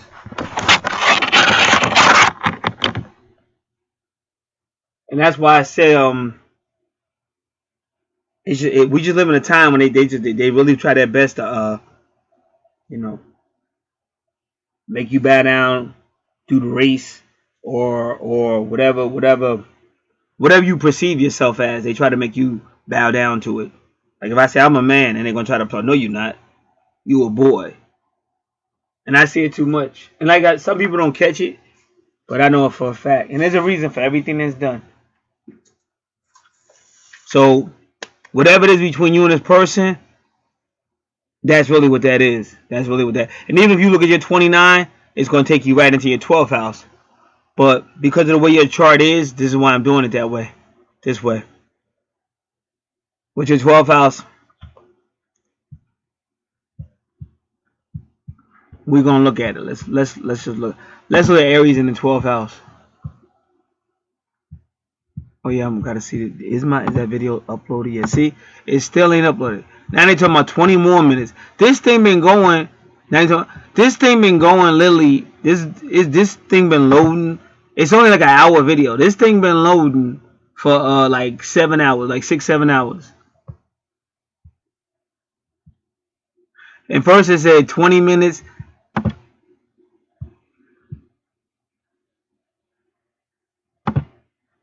Straight up racist motherfucker. Straight up. And I'm gonna be mad. Like if I go to bed and wake up and this thing ain't loaded, I'm gonna be furious.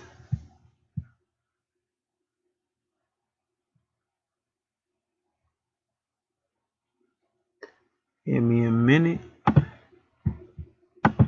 Alright.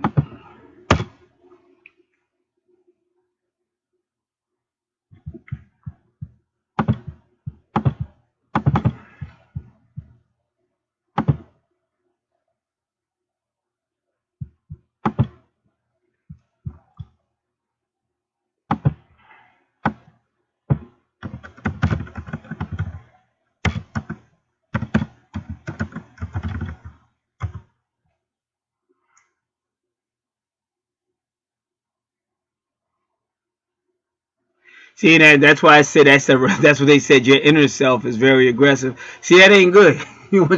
See, I'm very aggressive, mother. Like I don't have to be inner. Like you gonna know what's up.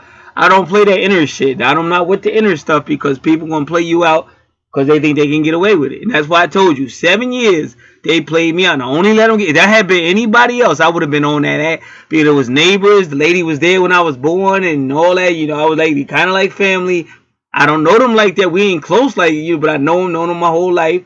You know, I'm trying to just, I don't know, maybe they tripping, maybe they gonna let it go, but they was not gonna let it go until I addressed it. And then when I addressed it, they turned it up even more, which made me even angrier. And then I began to turn it up. The psycho side of me started coming out.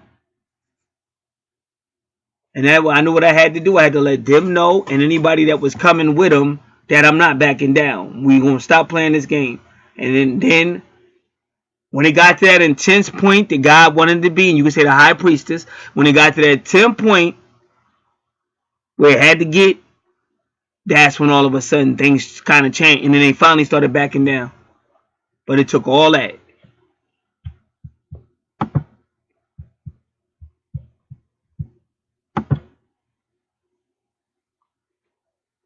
I had all kind of people praying. I had everything. So that's what you're seeing with this Aries in the 12th.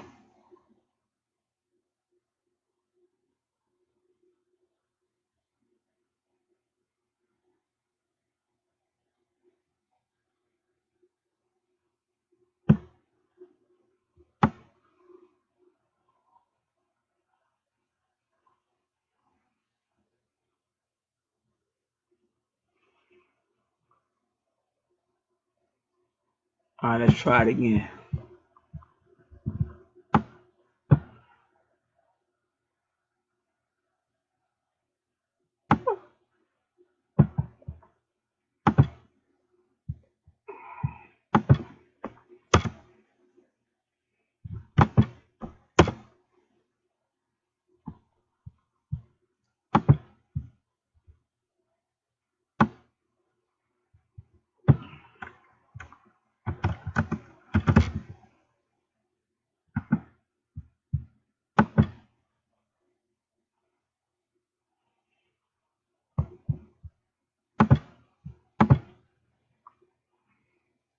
%, 16 minutes. And I'm praying on top of it. Because I seen they do you dirty. I seen them do so much. They play so many games and shit. The one time I did a video and they tried to strike me for it. But really, I let them know. Because they know I got lawyers and shit. I let them know. I said, okay. I said, you can take the video if you want. I said, but don't strike me. I let the motherfuckers know quick. Don't strike me. Because it wasn't worth a strike. Like, they just scared. They be scared and shit. They be scared or whatever. So it was just some lady was saying how she felt about herself. So I was just talking about that, okay, how she felt about herself and stuff. But I'm a comedian, so of course it's funny to me. No, it's like when it's like, okay, it's like me telling y'all I feel like I'm Asian, like I feel like I'm a Japanese. But y'all can look at me and tell I'm not Japanese, like I'm not Japanese, but I can feel that way. You can feel whatever you want. So that's all I was saying, stuff like that. But it doesn't mean they can't say it. I was just being funny. It was just like being funny. So that's why I was like, okay, you can take the video down, but you better not strike my shit, because you're gonna be talking to some attorneys and shit. So they ain't strike me.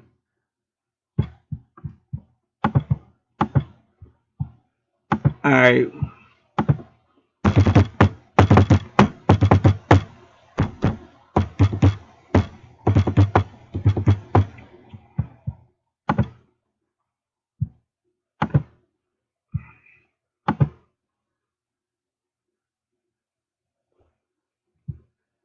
Now this is supposed to be Astro Library. I'm gonna check it out.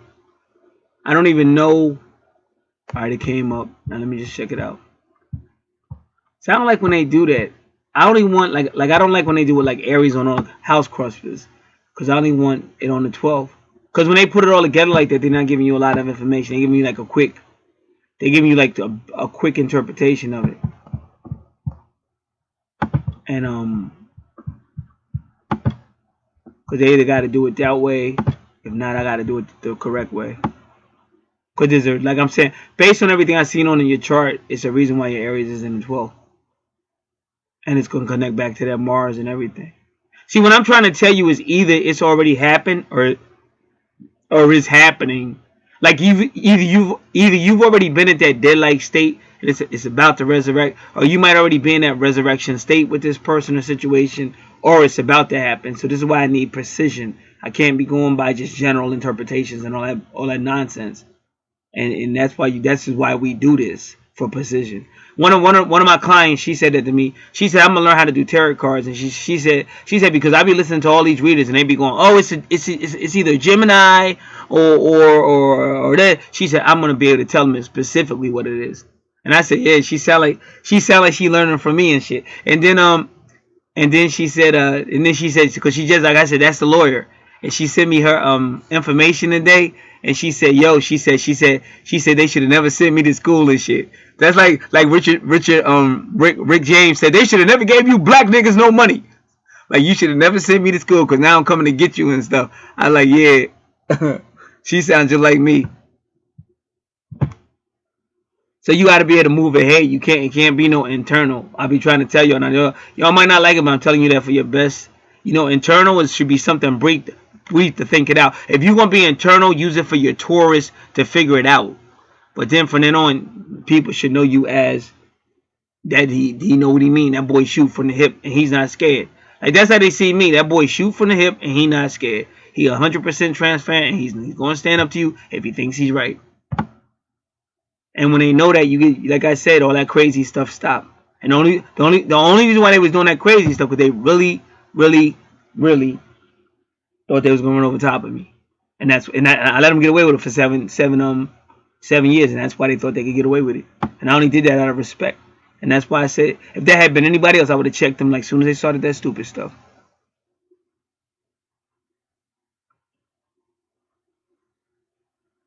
All right, so like I said, I'm just looking.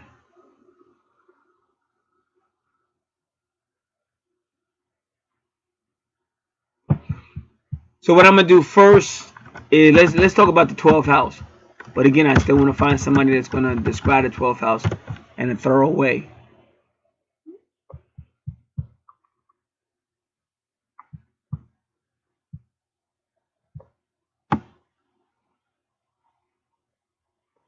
I'm sure y'all heard of Susan Miller.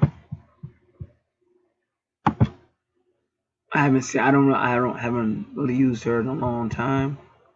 What did she say? Get out of here.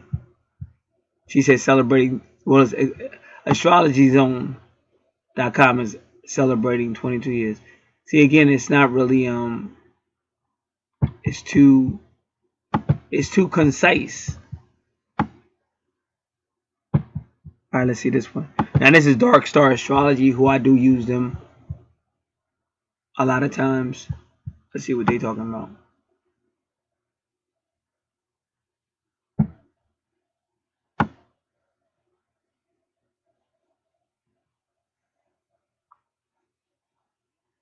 Again, they're not really doing. Now this is Dark Pixie Astrology, but I think they give a little concise one. It's pretty good though. Theirs is pretty good. I remember Dark Pixie is pretty good, so we might use that one. Their definition of 12th house is pretty good.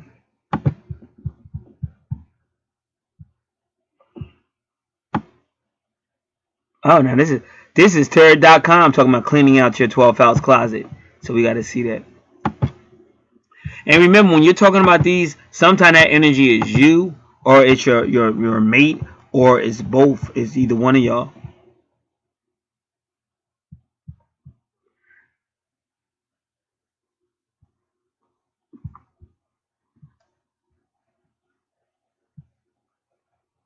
Now you gotta give me a second because everything's running real slow. But we're getting a little bit closer than what I was looking for.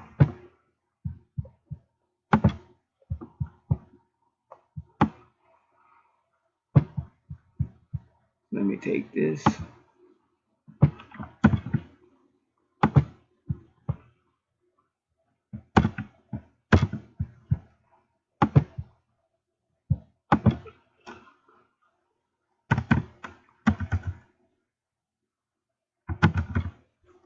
Oh, I got like other 12 houses anyway. So let me see. Let me just see what this is. If not, I got like two other ones I could look at. I already saved them.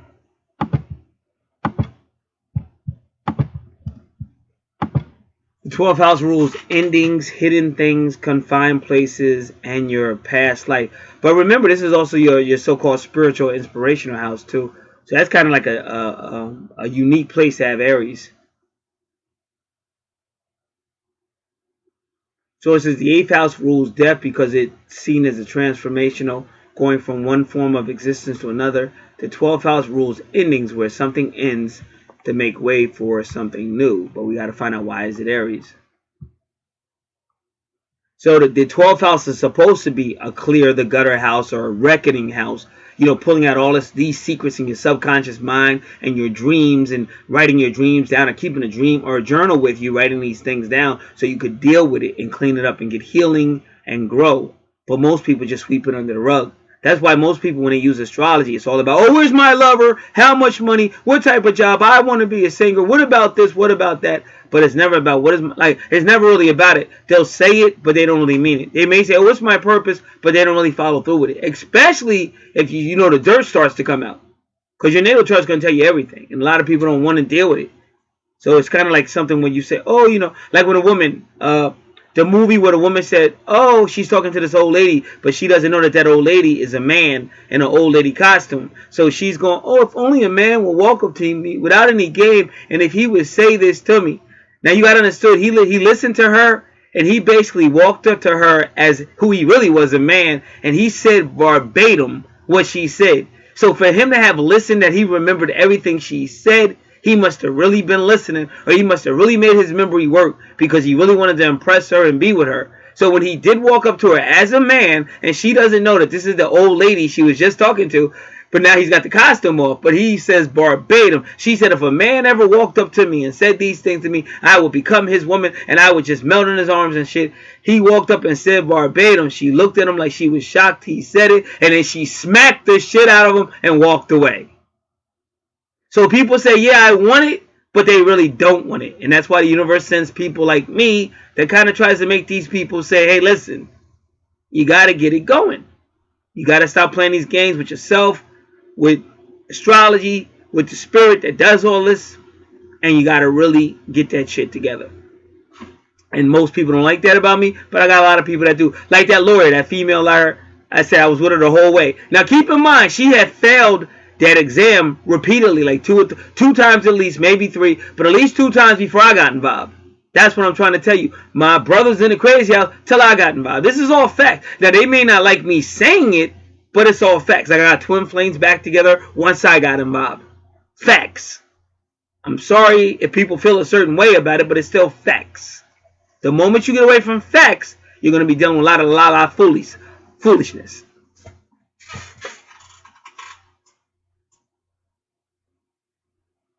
So there's the hidden things, again, are secrets or things in your subconscious mind that they can come out through dreams, or if you get card readings, or however you want to do it, but it comes out. Oh yeah, and the 12th house is also about any type of building, but also confined places, like even isolation or PC, protective custody in prison, any confined place, even going in your room and just being in by yourself. Remember, the 12th house is ruled by Pisces. Pisces is ruled by Neptune. That is a card number 12, tarot card number 12, which is the hangman, which is going somewhere by yourself, kind of suspending yourself from everybody else. It could be prisons and hospitals. And this is a hidden house where you hide everything and go repressive. And they say somebody with Mars in the 12th house. You don't have Mars in the 12th house, but you do have Aries, which is ruled by Mars, saying this person may feel misunderstood. Alright, but now we're still going to go into my other 12 houses.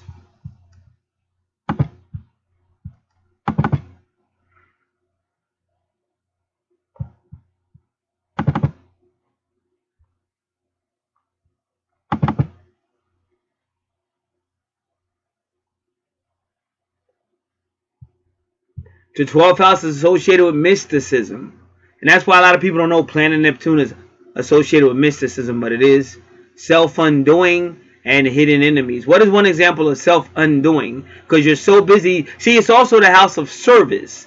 So what happens is you're serving everybody and they're taking advantage of you and taking advantage of you, like my neighbors did me.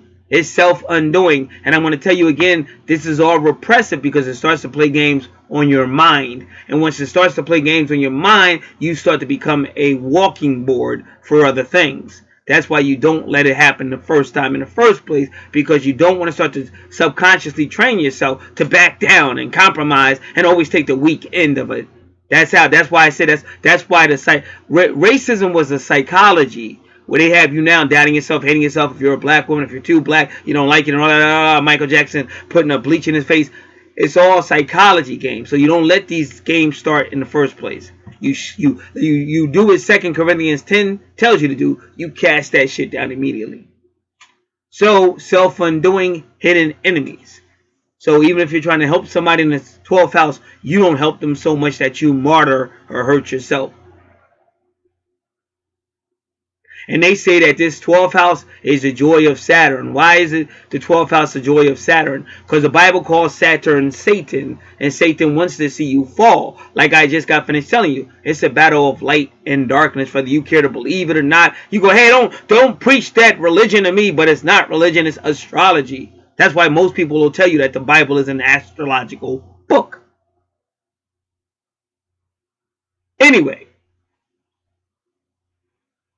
Private enemies is in the 12th house. witches, says cattle, horses, oxen, elephants, sorrow, tribulation, imprisonments, all manners of affliction, self-undoing. And it says, and as such men as maliciously undermine their neighbors. They see, that's what my neighbors did to me, or inform secretly against them. And that's what Terry Nasan, the greatest astrologer on the planet right now, is Terry Nasan, and she was like telling me, be careful, people are talking about you. And if you talk to other people about the people that are talking about you, those people are gonna side up with that person too. She's like, be very careful. And she's kind of like advising back down. I was like, listen, I've been backing down. There'll be no more backing down. It's either gonna be do or die. Because sometimes you got to put your trust in God, which is going forward. But believe it or not, that is the 12th house. It's the spiritual house. That's why it has a sign of the fish. The sign of the fish is like Jesus Christ and all that. So you can't separate it. People get mad, but you need to learn. You learn how to keep the science the way it was designed. That's like you buy a Porsche, but now you want to go inside the engine and change it around. There's a reason why a Porsche is a Porsche and a Volkswagen is a Volkswagen.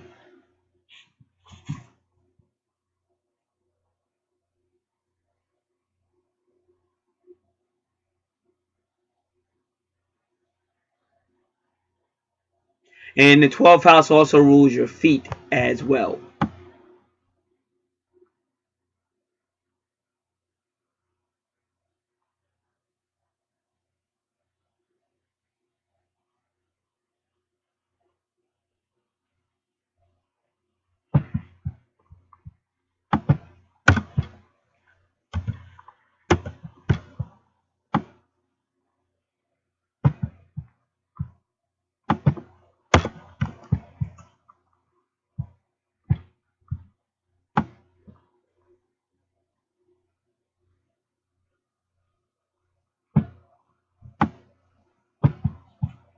All right.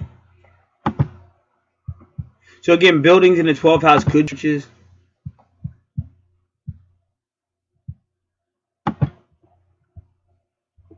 All right.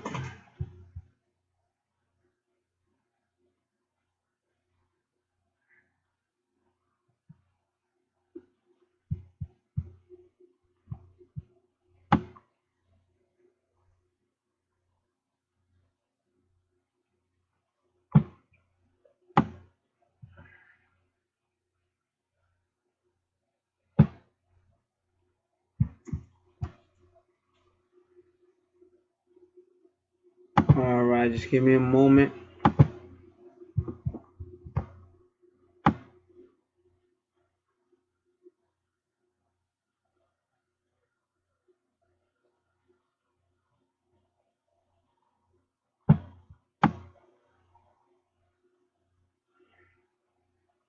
Again, clean. How do you clean out your 12th house? You got to be honest with yourself. Like I said, get that pen and paper, start writing it down. It may actually be might be a need for psychological assistance, whatever it takes, but you got to deal with it.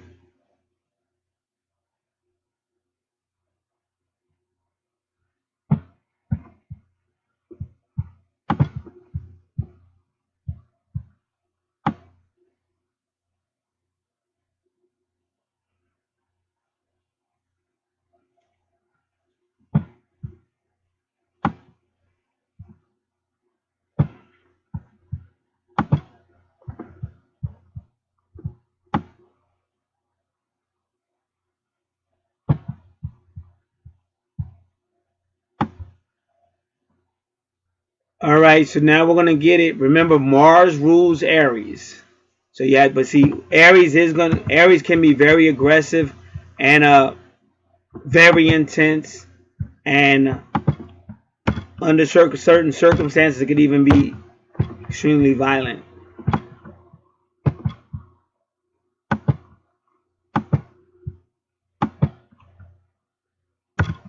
But that's why I say you just have to be careful with repression, because sometimes that's what repressive people do.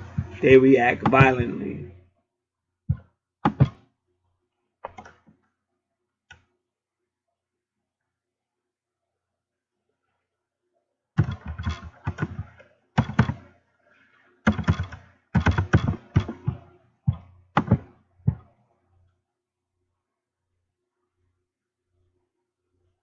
So again, this person has difficulty expressing one's angers, and the emotions might even be aggressive.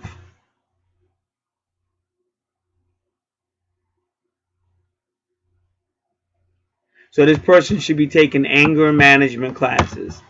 Some type of, definitely, before you blow up or whatever, somebody cuts you off on the road.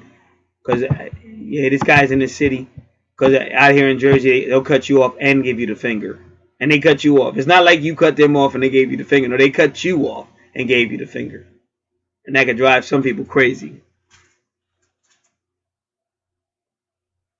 So this person may have experienced bullying or some type of abuse by somebody, or as a child or something, may have been a victim of physical attacks.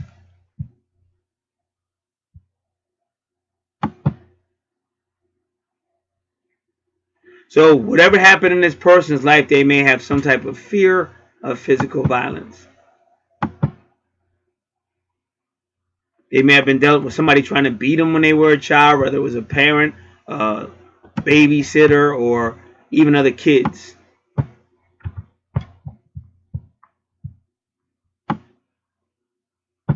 Person may be experiencing traumas, or the person might inwardly feel like they're a coward, or not man enough or woman enough to handle situation.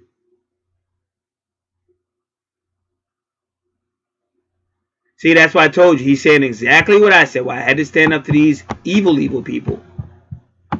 Because if you don't, it's going to develop on your psyche. Develops a pattern of referring to flee rather than fight. It's going to increase your insecurities.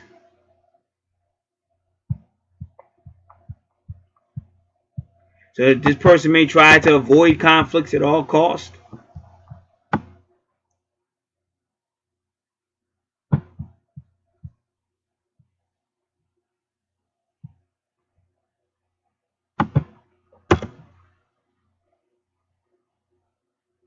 So they're saying maybe when this person was a child, they couldn't express their anger. You know, when you say children should be seen and not heard, that was way back in the day, though. That was like my era. But after I saw when the era changed, when all of a sudden little kids started taking over and shit, like my little cousins or little whatever, maybe not nephews, but little cousins and stuff like that, started taking over. That was like my teenage years. Like, what the hell? How come they getting away with stuff we could never do?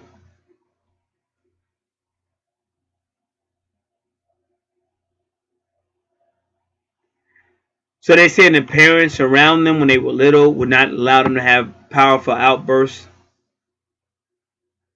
So that made them become repressive, called it introversive implosions rather than a healthy child. But that would be a funny comedy bit though, because you know how the child bees in the store and they wild out. No, that's for, listen, you gotta have a sense of humor. I've been on this planet for a long ass time because I know how to laugh. Like, you've gotta have a sense of humor to get through this crazy ass planet. I'm telling you right now.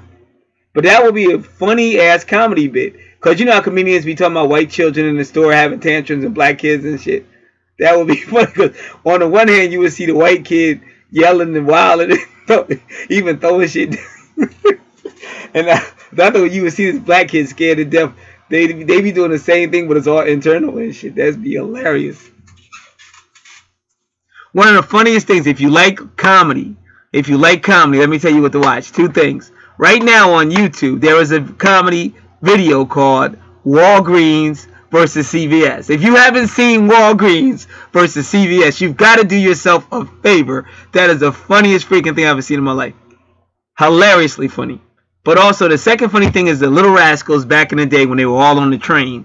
When all those little kids was on the train and they had this one guy who was supposed to be was watching everyone. That freaking is freaking funny.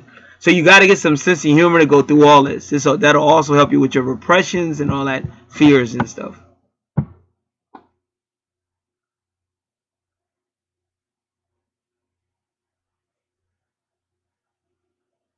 So they say this person might be restless. They holding all of it in, and that's another reason why they're gonna eventually burst at some point because it's not getting enough rest and things of that nature.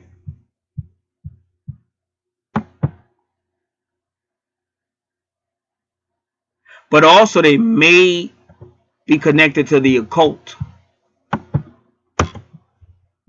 And that's all that 8th house Scorpio stuff that we already talked about. So he may learn the mysticism, the secrets, the spiritual realm. And remember, any Mars Aries energy is going to be an energy of action. But they may get deep involved with the occult. I knew a dude, what he did, because it's funny how he said the martial energy, because that's what this dude did. He was kind of like a nerd, so he got involved with the martial arts, but he became unbelievably good at it. So then he came in a religion, and where they used to preach at, they preached like in the inner city. So he would be out there preaching to all them tough guys and stuff, but he wasn't afraid, because he knew martial arts and stuff.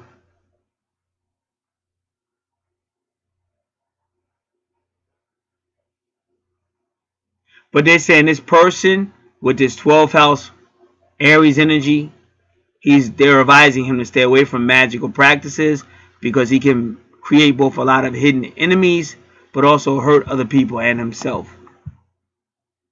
See, that's why I said that repression is just not cool. But the 8th house is about hidden enemies and stuff like that. And that, as they said, even people plotting on you and stuff.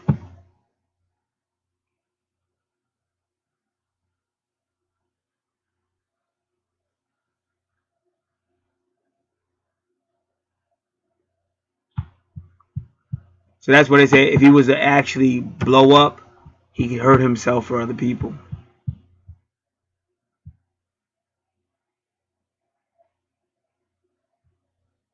So again, the main thing this person needs is angel management. But they do say sports, martial arts. Like I said, that's what that other guy did.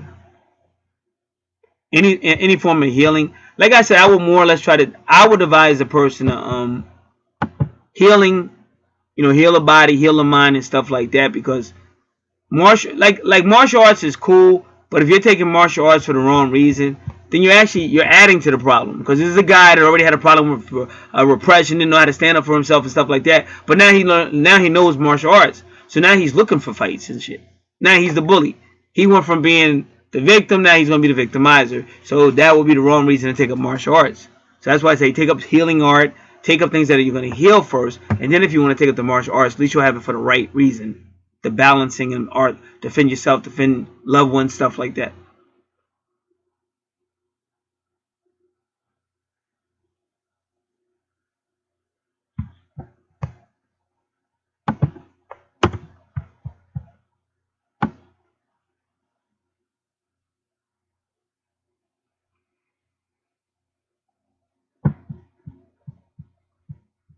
They're saying this person maybe experienced pain during childbirth.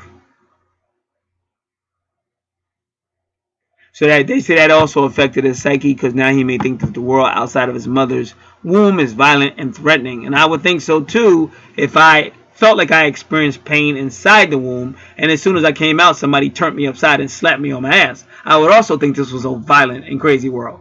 But they let you know that from the beginning.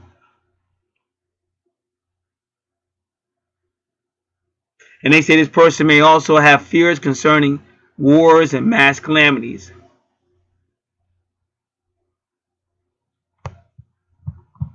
And they ask is his Mars near his ascendant? Yeah, the Mars is, but the Mars rules Aries. Like I said, so his 12th house and his 12th house and his first house are a lot because of Mars energy. But see, with the ascendant in Mars, you see like 3, 13, you even see like 33. See, 33 is like secret societies and secret stuff like that as well. So that's a repression because you can't tell nobody. Like let's say you're a 33rd degree Mason, you can't tell nobody shit. They don't know. All right. So we're gonna look at the number 313 real quick just to see what's going on with it.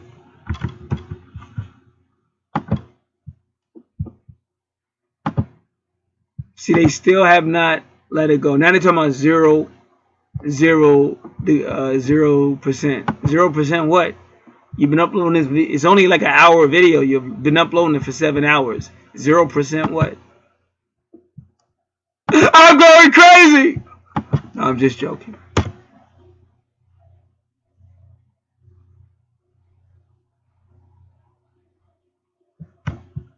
All right, give me a moment.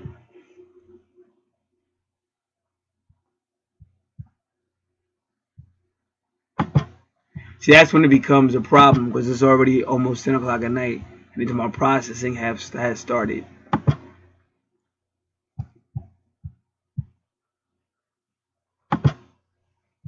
All right, give me a moment.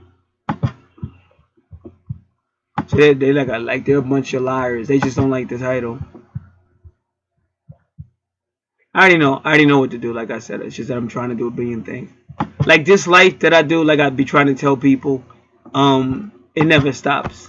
Like it really is a battle against light and darkness, and you almost have to be everywhere because anything that you step away from that you think is finished, when you come back, it won't be.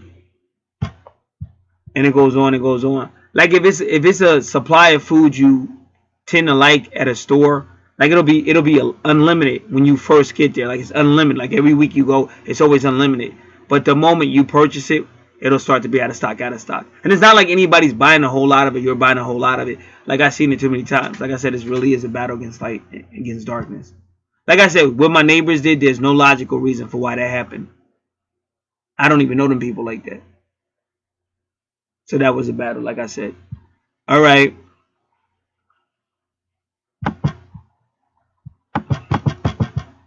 So whenever they do that, when your thing's been uploading forever and then they go 0% processing, that's because they're just leaving it there. This thing should have been uploaded like 7 hours ago. But we'll do what we got to do. But we'll finish this first.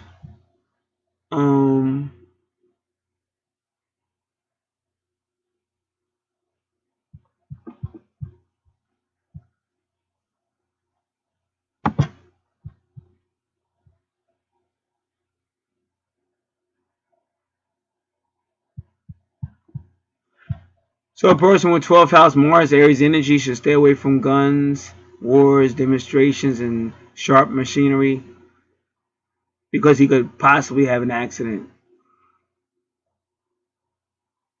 And it says it could bring hidden enemies, especially males. But they said this person might suffer from phobias, though, where they think things are a certain way and they're not even. It's just too much worrying.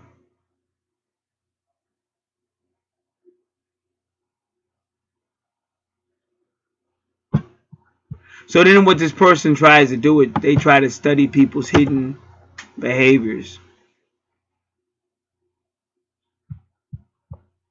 So they hate being backstabbed, but they're probably going to have to deal with forms of gossiping and backstabbing as well, people talking about them.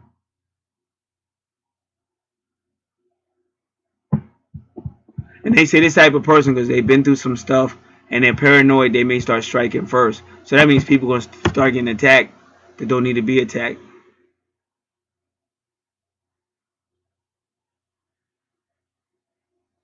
So this person might find some involvement with prisons, hospitals, monasteries, but even like any building, psychological stuff.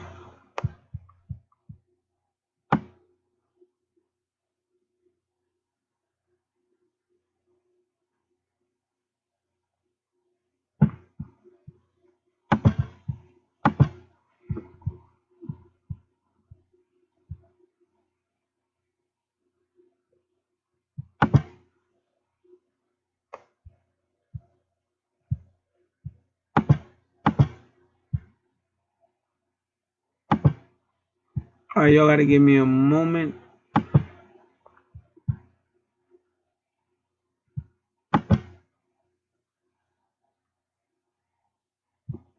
I'll be right back.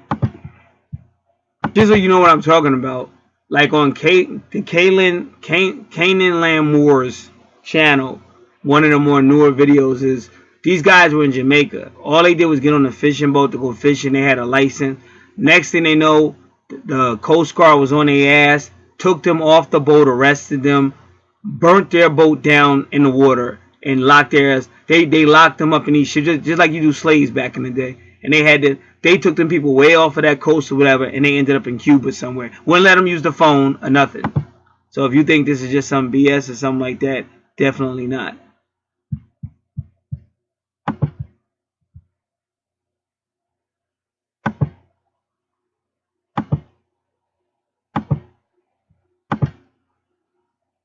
Talking about 95%. Y'all was on 95% 7 hours ago. I hate devils, but that's why I fight so hard. I just hate it. I hate all that foolishness. Devil is anybody who do wicked stuff. All right, so here we go. So I believe that was your 12th house.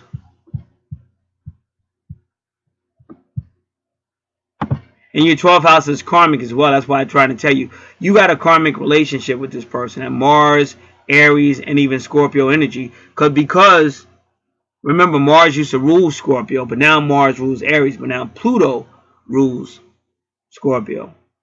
But still, with these people is transformation. Oh yeah, that's what I wanted to tell you too. Remember, all this stuff I went on with my neighbors, it ended right at the full moon. Because the full moon is about endings. This is why you get these type of readings, like I told you. And that's why I say at the end, you can't take this stuff personal, because it's astrology. It's supposed to happen. You don't like it. It hurts. It angers you. But at the same time, it's part of your journey for whatever reason. And a lot of stuff that the universe does, you'll never know why. Even like when Pluto comes and takes everything away. You understand? You don't know why, but it is what it is. That's what the book of Job is about. God sent Saturn or Satan to take everything away, which is Pluto retrograde. All right, now I want to look at this.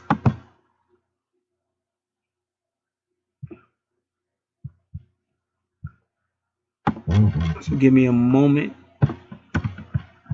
I'm gonna put this on pause. I'll be back. So she sent me. So this is a female I'll be talking about. I might have already talked about it before, how God tested her, but she had a sense of humor. Right after she passed that test, she ain't get mad or nothing. Then her and her twin flame started talking immediately after. So the universe is always building you up, testing you and shit. So she just sent me a video where a man was going through the food store saying, "Oh, you got a spot on you," to black women, and how they was already like they get so caught up in the moment they start ripping their shirt off and stuff. And so it's kind of funny, and they all do it. Like you can see certain people have certain ways of handling shit. But the black woman, as soon as he said it, they be like, "Oh shoot!" And they start ripping their shirt off. Like, you can't be ripping your shirt off in public and stuff. What's wrong with you? So that was pretty funny.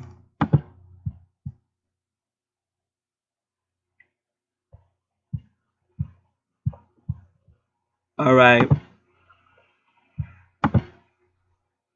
So they finally put the picture, but that still don't mean they're gonna pass it.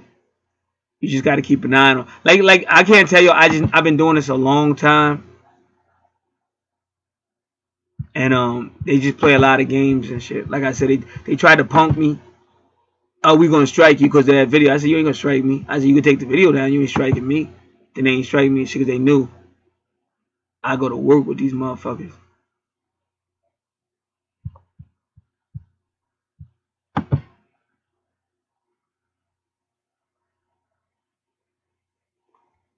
So Lord help me, because I know how it get. You don't know how frustrating it is, boy, because you put all that work in and then they just sit there and play with you. And plus it's the same, because I used to be on TV. And he should know. I don't know if they be fucking with him, because he's in broadcasting too, because they be trying to tell you what you could do, what you can't do and shit. Just sit there and fuck with you. That's why a lot of people related to that Howard Stern and that Howard Stern movie and stuff, what he had to go through when he was on NBC. Because all they did was sit there and play with him. But all it do is make you angry. If you really good and believe in yourself, you'll come through it. That's why I said you can't have nobody lying on you. That's why I said my neighbors should have never been up in my business. We don't live in the same house. We not relatives. You're not my cousins and shit. What the fuck wrong with y'all? But the universe gonna use them to make me even more what I become. Like I don't tolerate that shit. I'm not a kid, grown ass man. Like I said, you have to learn to confess whatever you are, whatever you say you are, you gotta learn how to stand. Can't be no repressing. Fuck some repression. You gotta get over that, bro. You gotta get over that, because it's gonna eat you for your whole life if you don't.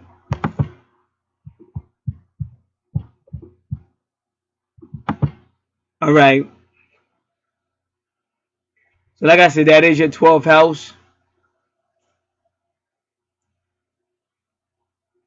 and it's interesting how they doing your chart, because it's coming right off a Pisces in your 11th house. How they doing your chart, and that's significant. So all right, we going right into, well, I'm gonna just keep it 100 because you don't need a whole lot. Like I said, you in a karmic relationship. Now let's go to your 10th house, and your 10th house is also karmic. See, Capricorn and Saturn is also karmic. So that's your 10th house, but in your 10th house is Aquarius. And again, remember that is friends, association, groups. But see, Aquarius is just like YouTube. It's the community, the internet. It's the same thing.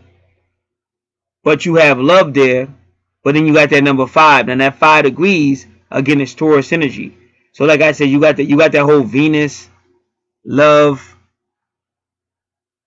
thing going on, but it's with Aquarius. Now Aquarius is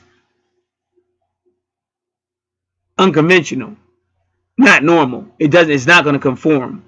In other words, Aquarius and Venus is going to be that love or whatever, that sex or whatever, but it'll be the same sex out in public kissing, and they don't care. Especially with Lilith, because Lilith is right there, and Lilith likes to shock. Now, the good thing about your Lilith, it's funny, your Lilith is not repressive, according to this. Let me look on your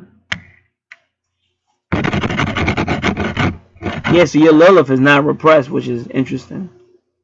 But see, even on your birth chart, it's still Mars, and all. So with this person, it's like drama.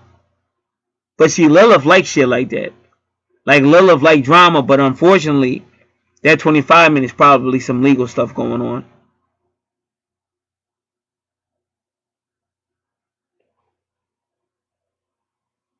One way or another, or will be.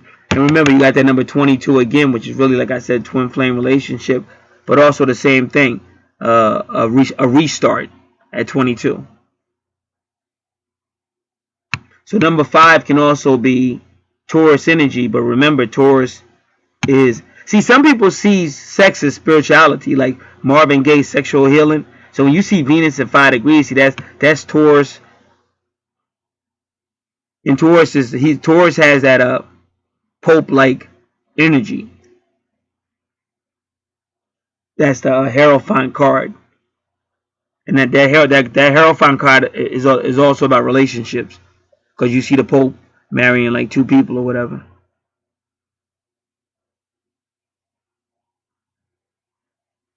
So, but it does go legal, and like I said, with Lilith, it's like shocking. See, that go back to Uranus at 0 degrees.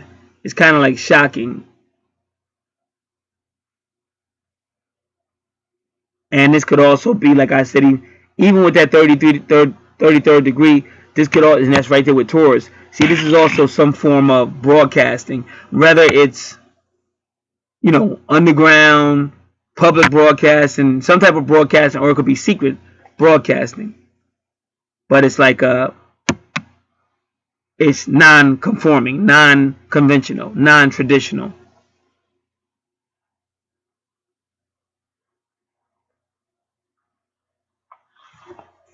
Because even Sagittarius can also be broadcasting. One thing about Sagittarius, Gemini, and Aquarius, they gonna have that freedom. Okay, the video has gone public, so give me a moment, because what I want to do now is go here and get rid of anything that I don't need, because I'll just keep fucking with them. You know what I'm saying? I'm not type of dude. So once they pass it, then anything I do, I get rid of. But we go through this shit all the time. I know it's not the same person on on the other side fucking with me, but their system is set up that way.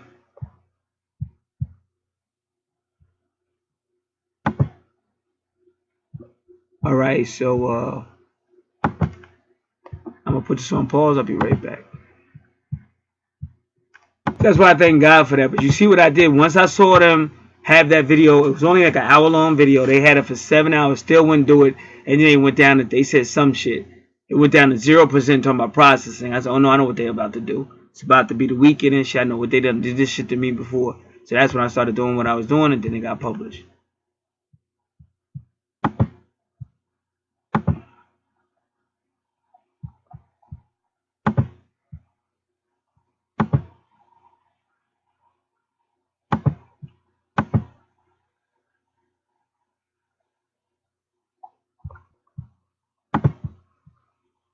All right. So that basically is your 10th house. Aquarius in the 10th house could be a career, but I said it could just be karmic as well. But if it is a career, it's a career that has something to do with like people, communities, friends, association, groups, communities, associations. And sometimes it's just karmic. Just telling you it's a karmic relationship. And then where he sees Capricorn, that might be career too. But that's in the 9th house. And the reason why I'm kind of saving that for last, and we will just this video will, it's already like 2 hours 17 minutes, so it'll be around 3 hours or so. But now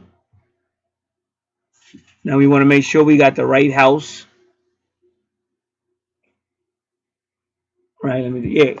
So now the 11th. So again, so that his 10th house is a lot like his 11th house, but his 11th house is new moon. But see again, it's gonna be friends, association, groups, communities, because that's still Aquarius rules that 11th house. Uh, but you always gotta remember Neptune's the deceiver, and notice how your Neptune's at 16 degrees. That's that Mars energy. That's the Tower card. So it's almost like something being brought down. But see, the good thing is, I think you're waking people up some type of way, because Jupiter and Sagittarius is about questioning beliefs in the 8th house, your 8th house, and then here Neptune and Pisces is like Christianity or religious beliefs. But with 16 there, it's almost like breaking it down. Mars is saying, I ain't gonna believe that bullshit. That's some old bullshit.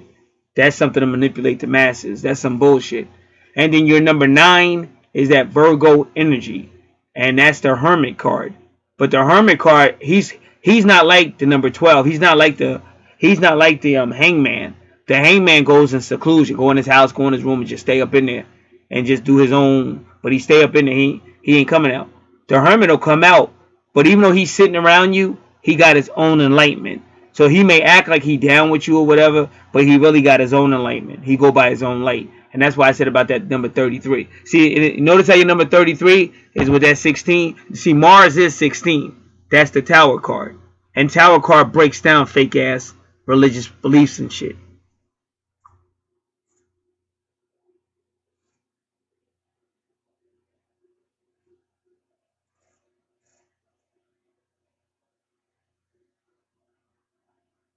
So this type of guy, even if he's speaking, and you see a lot of these people in Christianity or any religion, he may speak it. He's speaking that traditional BS, but he ain't really believing it. So why would he speak it? Because he's benefiting off of it some type of way. Like the Bible talk about these religious men that just prey on old ladies and shit and widows and shit. Now I'm not saying he does that, but those are those type of people that do that.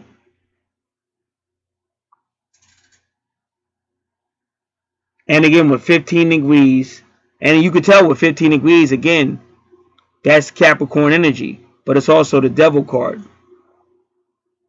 And that's all about exploitation, lust, and bondage. Now, whether you're bonded or you're bonding people with it, because by the looks of these numbers and arrangement, it's almost like you got the gift, and they already said you got that gift of communication. And that is your 11th house of, followers, friends, association, groups, and all that.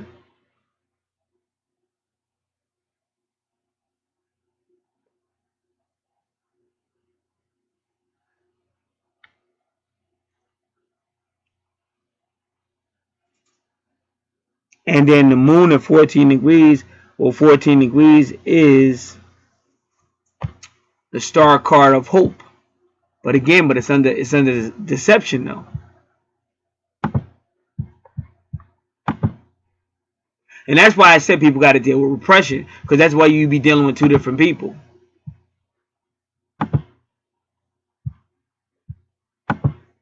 Like I said, cause see what happened to me and my brother-in-law. But I keep telling you, when you got evil in you, because he tried to do something slick. Because these people been like, he been around me for 20 years, so they know my personality and shit. So I know him for 20 years. He ain't never violate, because he know I don't play that. He ain't never violate. But see, lately I've been sick, so people can already observe if you moving slower and stuff like that. So he tried to do something slick. He gonna try to, like, he just, it's kind of hard to explain it to y'all, but he basically tried to grab me or some shit. You know, see, I'm a victim of abuse, so I'm like, keep your hands to yourself. That's the number one with me. Don't touch me. If I don't know you, do not put your hand. I don't care who you are. So he gonna try to grab me in some slick shit, like, and then jump in a car and ride. You know, he going down south, so I ain't gonna see this dude for a minute. So I had to let him know, if you ever touch me like that, I'll take your life. I told him, let him know right then, don't ever put your hands on. But everybody around me know that. Like, you gotta say, like, I'm respected. Like, everybody know we don't play that. Like, where we from, we don't play games like that. And I even heard two people talking. I forget what the situation was, but on a radio show, I forget who they was talking about, but I think they was talking about 50 Cent and Floyd. And they, cause you know 50 he boxed. A lot of y'all don't know 50 Cent used to be a boxer too, and they say he was pretty nice. And so they was, I think it was Fat Joe, because Fat Joe and 50 used to get into it. But anyway, it was Fat Joe and some other dudes talking from New York. And they were saying, you know, how Floyd and May and 50, they messing their friendship up. And Fat Joe was saying, yeah, that's why, like, back in the day, people want to slap box. He said, that's why you don't slap box, because it's going to escalate. So what I'm saying, you don't have nobody putting their hands on you. And he know that. So that's why out of 20 years of me knowing this dude, he ain't never touched me. But then he tried that day because he just thought. Say he in another place now. He feeling himself. Plus he really repressive. So he one of these little, no disrespect, but this is how he is. He one of these little dudes that need a car or something to make himself feel big. And when he got kids and stuff, or he got all little dogs. Like, he'll push his son around or something, or push the dogs. And I told him, I said, you might push your son around, you might push your dogs, but I said, but you'll never push me around. I said, you touch me again, I'll kill you. And I was not joking. And he knew it. So ever since then, like I try to tell us, if you got something to say it like a man. Don't be repressed. I said, that's why you went to crazy house the first time. So cats don't like me for reasons like that, but cats respect me for reasons like that. And that's how I came up. That's why I always been respected. That's why I could sit in any of the spots around here by myself and nobody put their hands on me. But I could see people getting beat up, robbed, and all kind of shit. That's just life, but like, people gonna respect you if you're real. So I'm more interested in stuff like that. I'm not interested in all that other stuff.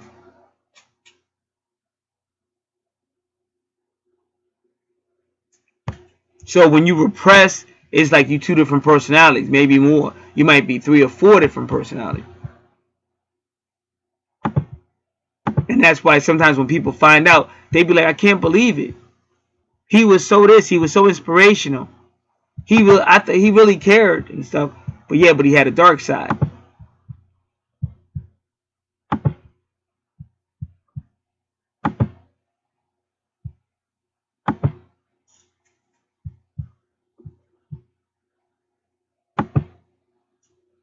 And so that's why I said he was part of the problem for a lot of reasons. And the more I woke up or whatever, the more I was just realizing, you know, stuff had to be dealt with. Because remember, they said the 12th house is secret enemies. So these are people that'll take you out and you won't even see it coming. So that's why, like I said, man, I don't fuck with that energy. Anything that's repressed or hidden, I don't fuck with. Like, my ruler is the sun. I'm a Leo. That's my sun sign. And I keep it like that. I keep it 100% transparent best I can. Transparency and strength. But each person's different. But my job when I do a chart is to bring it all out. Like, I had a chart a person asked me to do, and for a person they knew, and there was implications against the person who was paying me to do the chart. But when I do a chart, I got to do it for the chart. I got to see, that's the universe talking to that person. So I got to do the chart in such a way it's for the person. You understand? It's not for the person to pay me because it wasn't their chart. I had to do the chart for the person that the chart was about. That's like a universal obligation I have. Like, I really take all this shit seriously. It's not a joke. Like, whenever you talk about spirit, it's not bubblegum astrology. These are real people, real stuff, and you're gonna be held accountable for it. That's why you got all these houses and talking about karma and all that, and judgment and all that. There's a reason for it.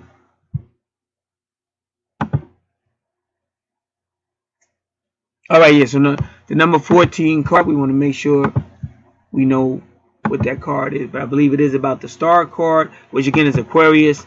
So you definitely got a big Aquarius connection on your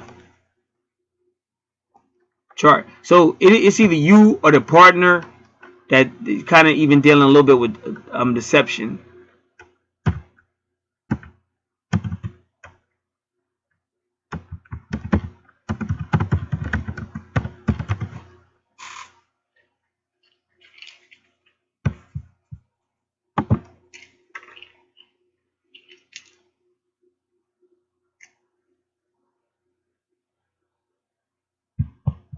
All right, just give me a moment. I'm trying to find it real quick. All right, I gotta do one other thing.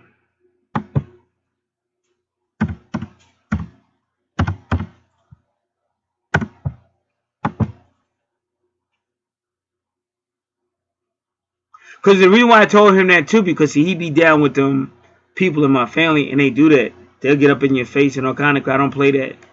My family, like, they always been crazy and dysfunctional. And these are people that start shit for you for no reason, just like my neighbors did. And they think they feel comfortable trying to get up in your face. I don't play that.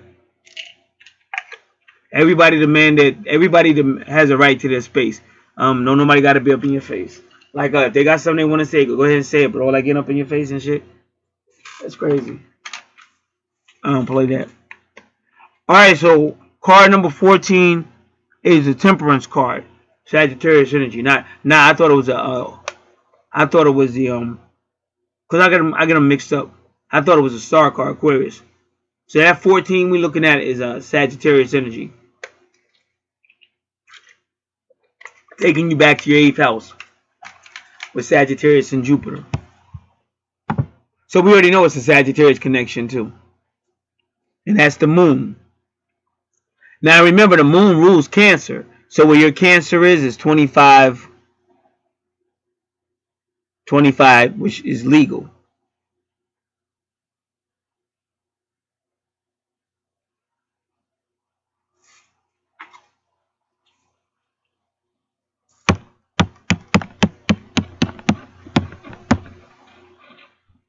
All right, but again, both Sagittarius and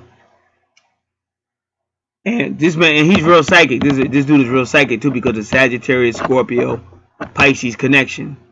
That's a real psychic person, and they could tap into stuff that's even not out of this world and stuff.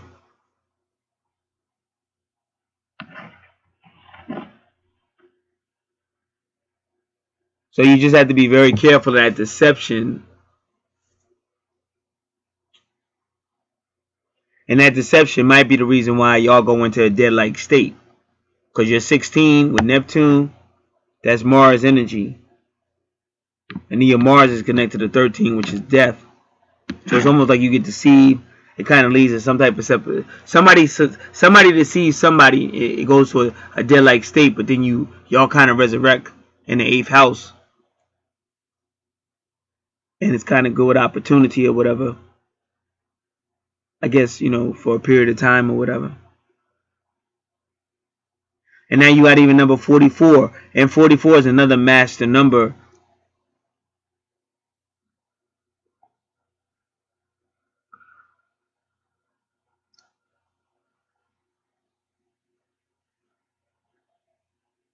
So this person, I'm not saying he does, but this person may be affiliated with some forms of secret knowledge and secret societies. Because they already say that about him in his 12th house. And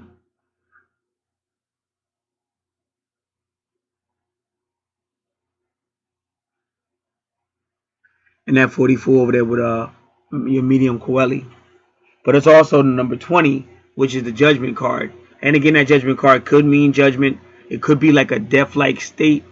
It could be you having to be forced to be held accountable, or it could be you being absolved for something, forgiven, or you finally just grow up and walk away. Because see, 20 degrees is Pluto, and Pluto is a transformation.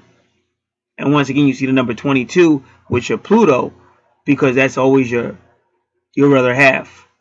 Your other half.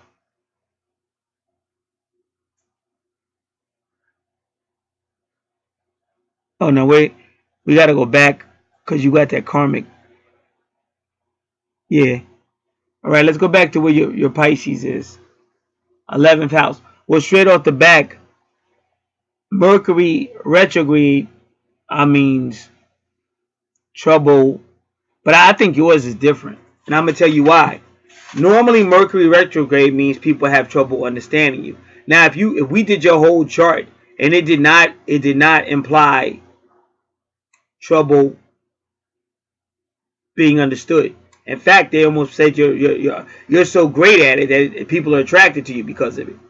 But see, your Mercury retrograde is at 29 degrees.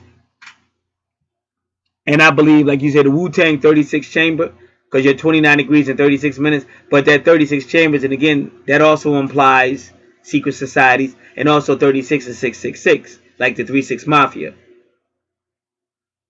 So, but it's at 29 degrees. So, what I get out of it is, I already said like deception is in that house. And I think it's just you get busted one way or another. You get busted one way or another. Whether it's a legal bust, somebody sue your ass, or whoever, or your partner who's ever doing a deception, or you just get exposed, kind of like publicly. So your Mercury retrograde with 29 degrees don't mean that you were misunderstood. It means that what you said led to some shit popping off. Because even when I kept saying 29, it's boom, it's boom. And all that could lead to death and resurrection, however it is. But so that's what I'm giving for you, because I don't want to give you another definition, because I don't feel it's that definition based on the chart. Because it's funny how that's the only place you see a possible communication problem is 29 degrees. So it's not that it was a communication problem. It's that the shit you were saying blew up because all that fake ass Neptune and deception and shit, and saying one thing and doing another, and all that shit it finally caught up on you.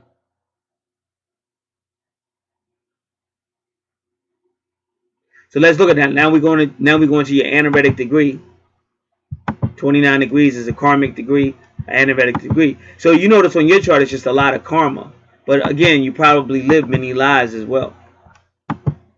And that's why I be telling people take this shit seriously, so you can get that shit. See, when shit come my way, I be like, fuck that. Like, I learned this shit a long time ago. Like, go ahead and do it right the first time. Because I learned it ain't going to be a fair one. Like, motherfuckers do all kind of fucked up shit around me and get away with it. I do a little something. Oh, wait, hold up. The whole world got to stop and address why I did it. So what the fuck? So when that shit kept happening, but that's how you get taught. I finally said, fuck it, I'm not going to do that shit no more. Because every time I do it, it's like a big magnifying glass. Everybody, so I stopped doing it. So then I started doing this. I went to the other extreme. Now I ain't leave no room for complaint. So when they walk up on me, I just go off on them. Like it's done. Like it's already done. You know, Bobo, and they can't say shit because it's done. And so they know, don't fuck with him because he not going to take it. That's why I be one of them dudes to get up early in the morning, get my shit done, and then don't come fuck with me.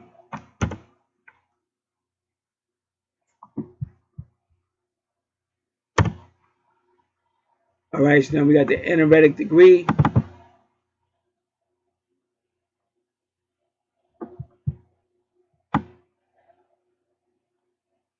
So let's do anaretic degree, but remember your Mercury is Mercury retrograde. But we're going to do Mercury anaretic degree.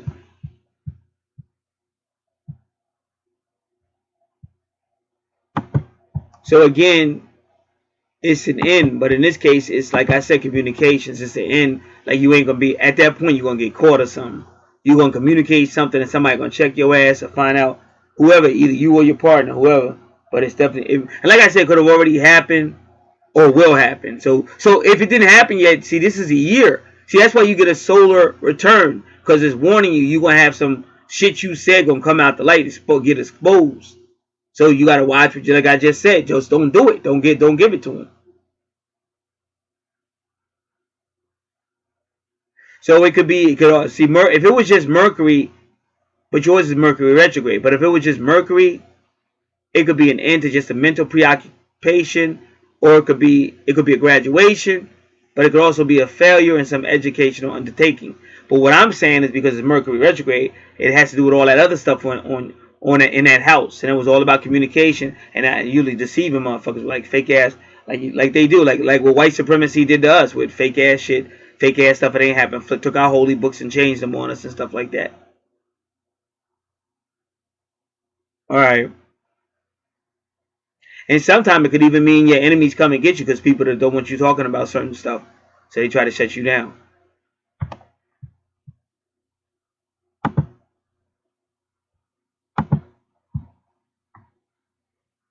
All right, so that's your karmic. That's 29. So again,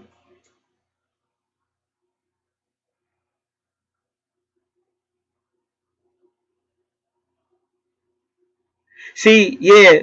So I don't know if it's something with your moms or something like that or family, but see that medium Coeli, if it was a natal chart, medium Coeli would be the same as your true north node.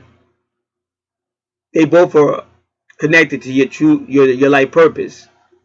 But this is a solar return chart. But still,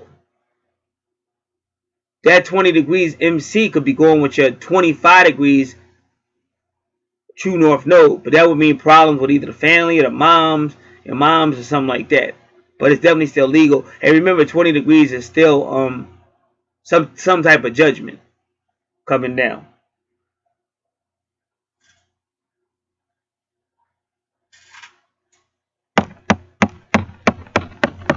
And this is all going on in your ninth house.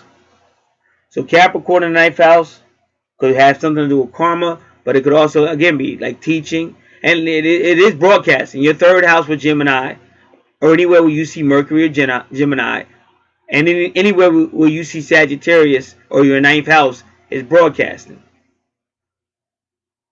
So that could also mean career, but it's still karmic. And again, it's still going to deal with philosophy and class and religion and long distance stuff, or astral planning, or your higher self, or metaphysical stuff. Because we already know you teaching and speaking on metaphysical stuff because your Sagittarius is in your 10th house, and you also being blessed by it with finances.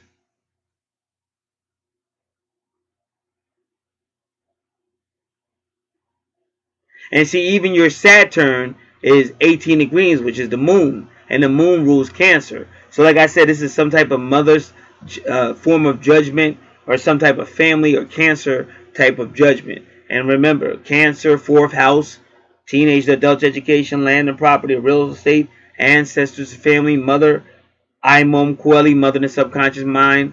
Like I said, real estate, property, vehicle or travel, or even your health. And when you're dealing with Capricorn and Cancer, you're dealing with like the ankles, the bones, possibly the heart. So be careful of your health in this house. And even like Pluto is Scorpio, so that's going to be the health as well.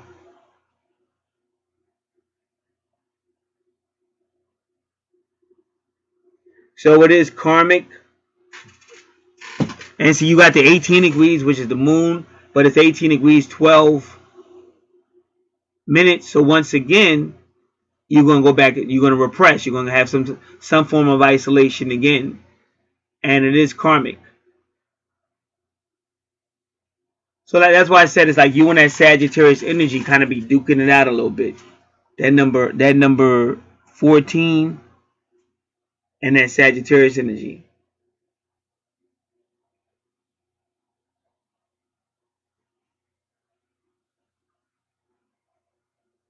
So we almost done, but we're gonna look at, see, Saturn could be your boss. It could be the law, because see, the ninth house it could be legal, because it could be higher courts, higher courts. or like, you know, higher, like anything federal, FCC, but even the feds, federal courts, but it's higher than say state or local. And I guess yeah, state could be kind of considered higher, but it's usually higher than even state, but it could be state.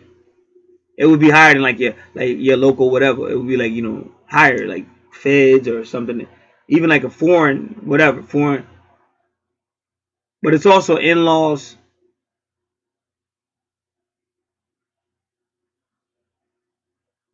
But pretty much Saturn and Capricorn is going to be like your karma or your employment and your who's ever over you, like your supervisor. It could be one person. It could be any manager, any supervisor, or your boss or employer or whoever.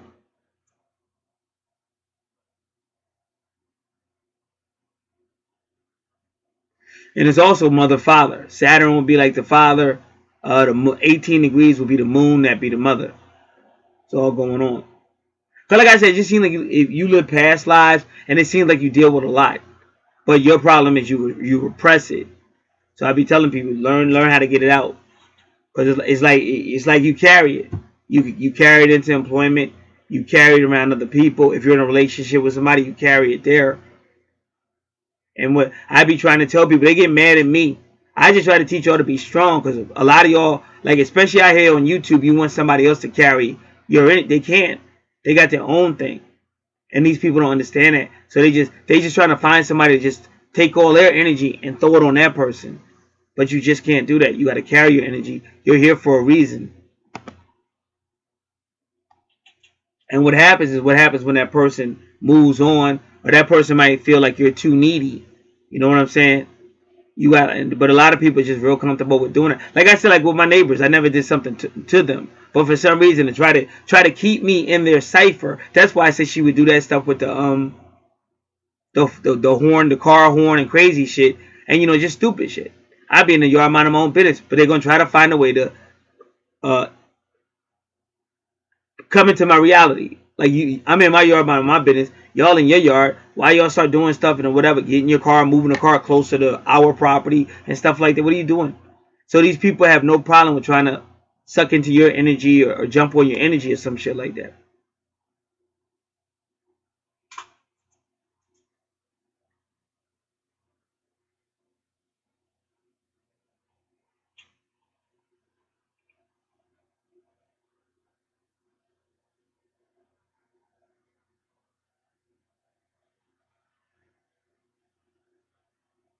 So Pluto will always be transformation. Like what Uranus does, Uranus opens up your consciousness, but then Pluto transforms it. A lot of times Uranus could be your soulmate or your twin flame.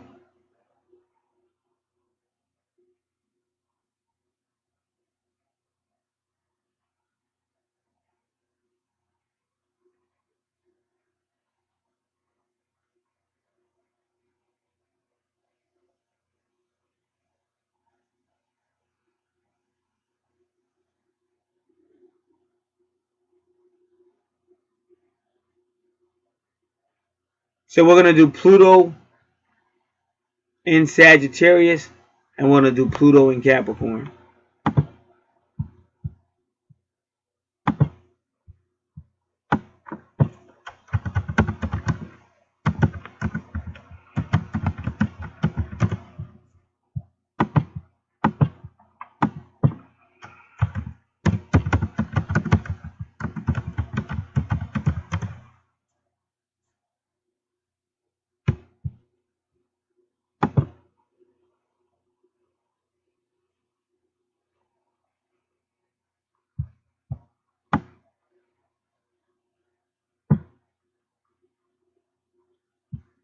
Now for Pluto and Capricorn, I'm gonna see if we have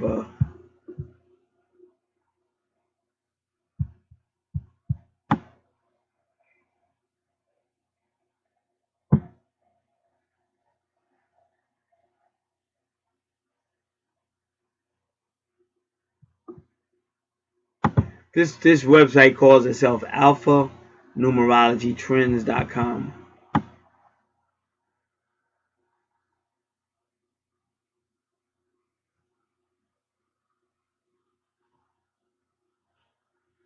I'm just hoping that it's a good one. They did a whole lot of writing, but let's just hope it's good.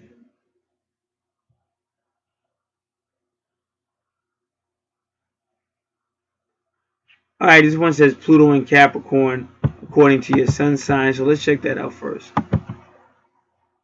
No, I don't want to do it that way. Pluto in Capricorn according to your birth chart.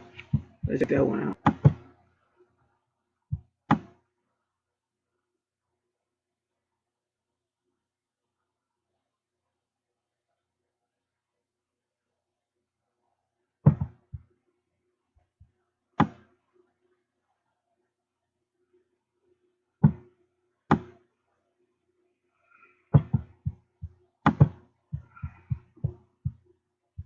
All right, we're going through the BS again. According to your sun sign, you already did that.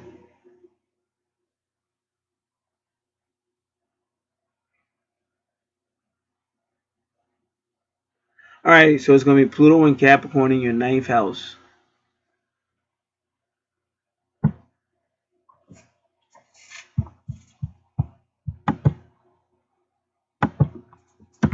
Just give me a moment. I want to save this website.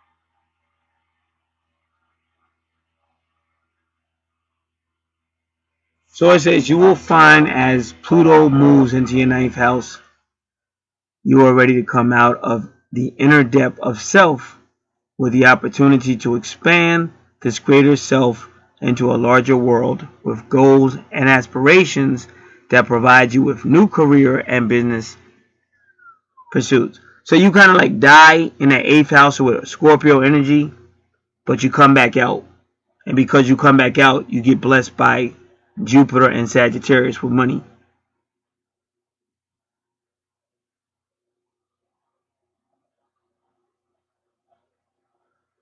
So your ninth house is all about rebirth. And it's funny because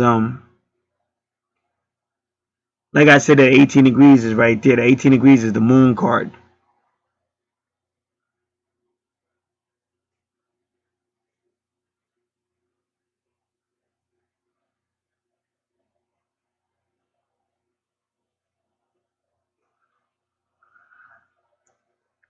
So it's almost like now you're not as afraid. You're ready to talk. You're ready to move out to new environments, new beliefs.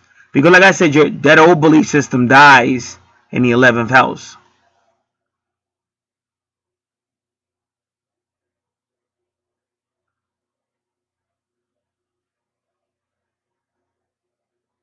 So this is a shift. It's almost like an explosion. Like I did, that's what I was trying to tell you. It was where I wasn't going to take it no more. Then I wasn't backing down. I was like, they are going to back down. You talk shit about me for 7 years, and you've been lying the whole time. It's not like anything they said was true. That's what was making me mad. And you call yourself Jehovah's Witnesses, but y'all lying through your teeth.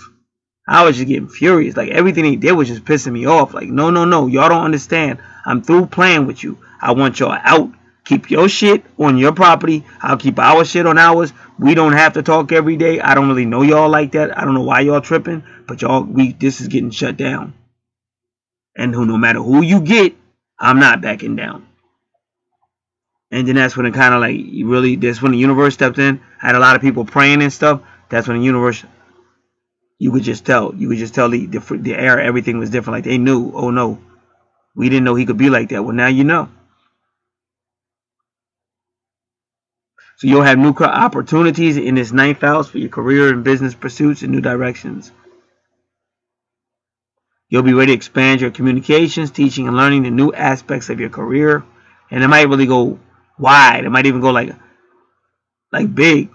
Like big around in America, but it might even go like even further.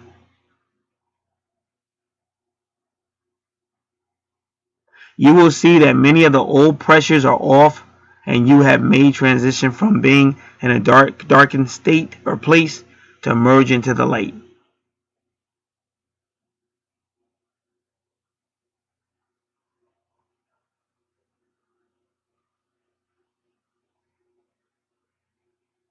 You may learn a new trade, new studies. You'll have a new lease on life. So that's all good news. Now that was Pluto in Capricorn.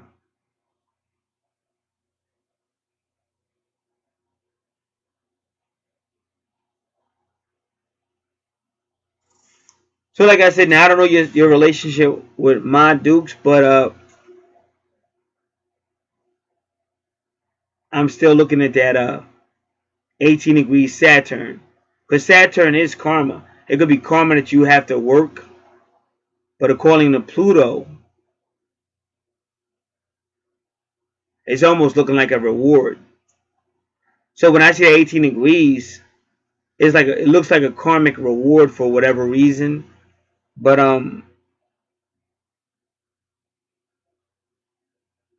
when I say 18 degrees, I know that's the moon card or the mother, the presence.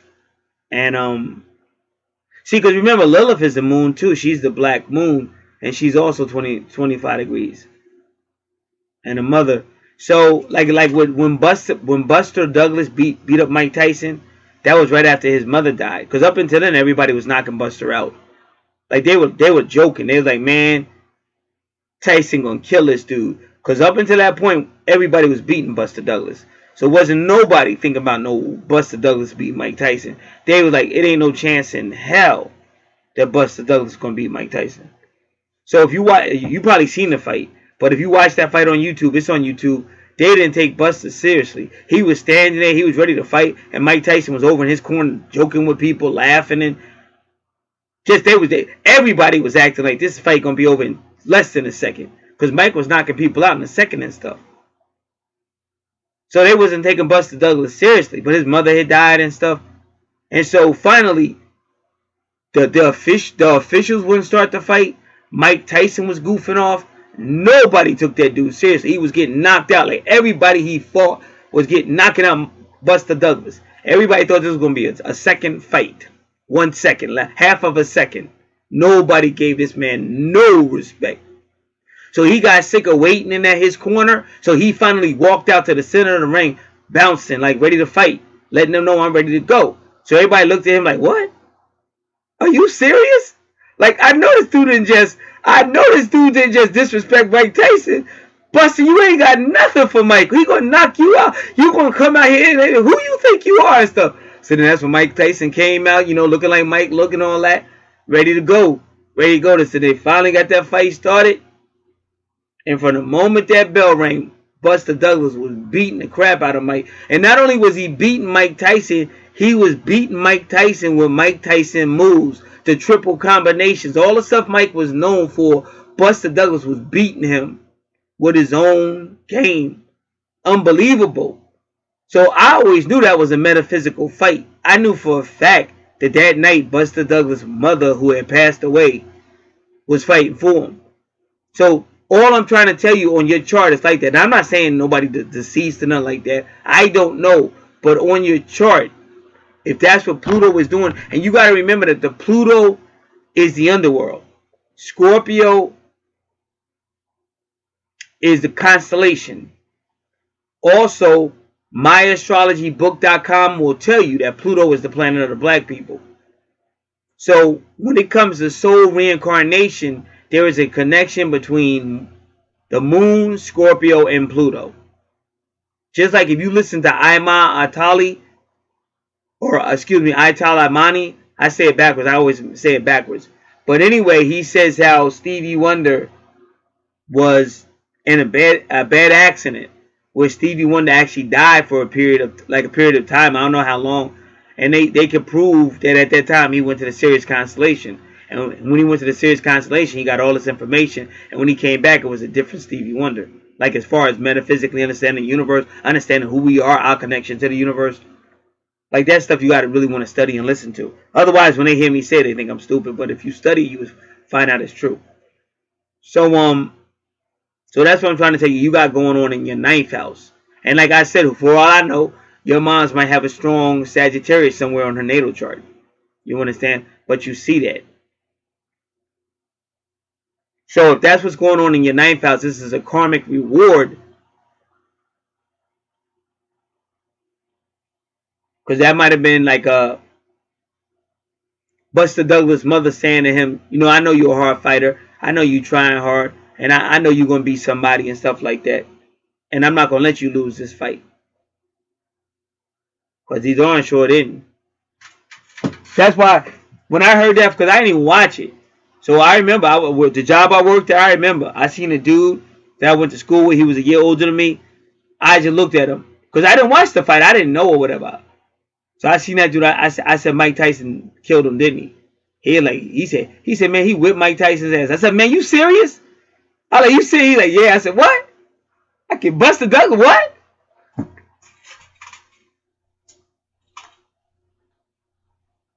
So remember, that number 20 is Pluto energy. You got a lot of Pluto energy in your chart. So let's look at that last thing we're gonna look at is that the Judgment card, number 20.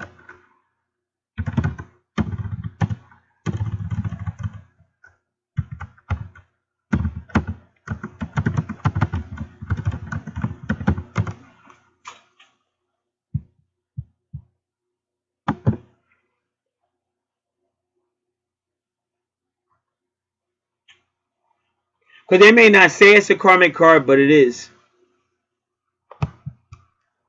Because like if a judge say you guilty because you did this crime, that's like karma. You did this crime, now you got to pay for it. Judgment, rebirth, inner calling, absolution. So that's how I'm calling it. Judgment, rebirth, inner calling, absolution. And absolution means like if there was any type of karmic debt, you're free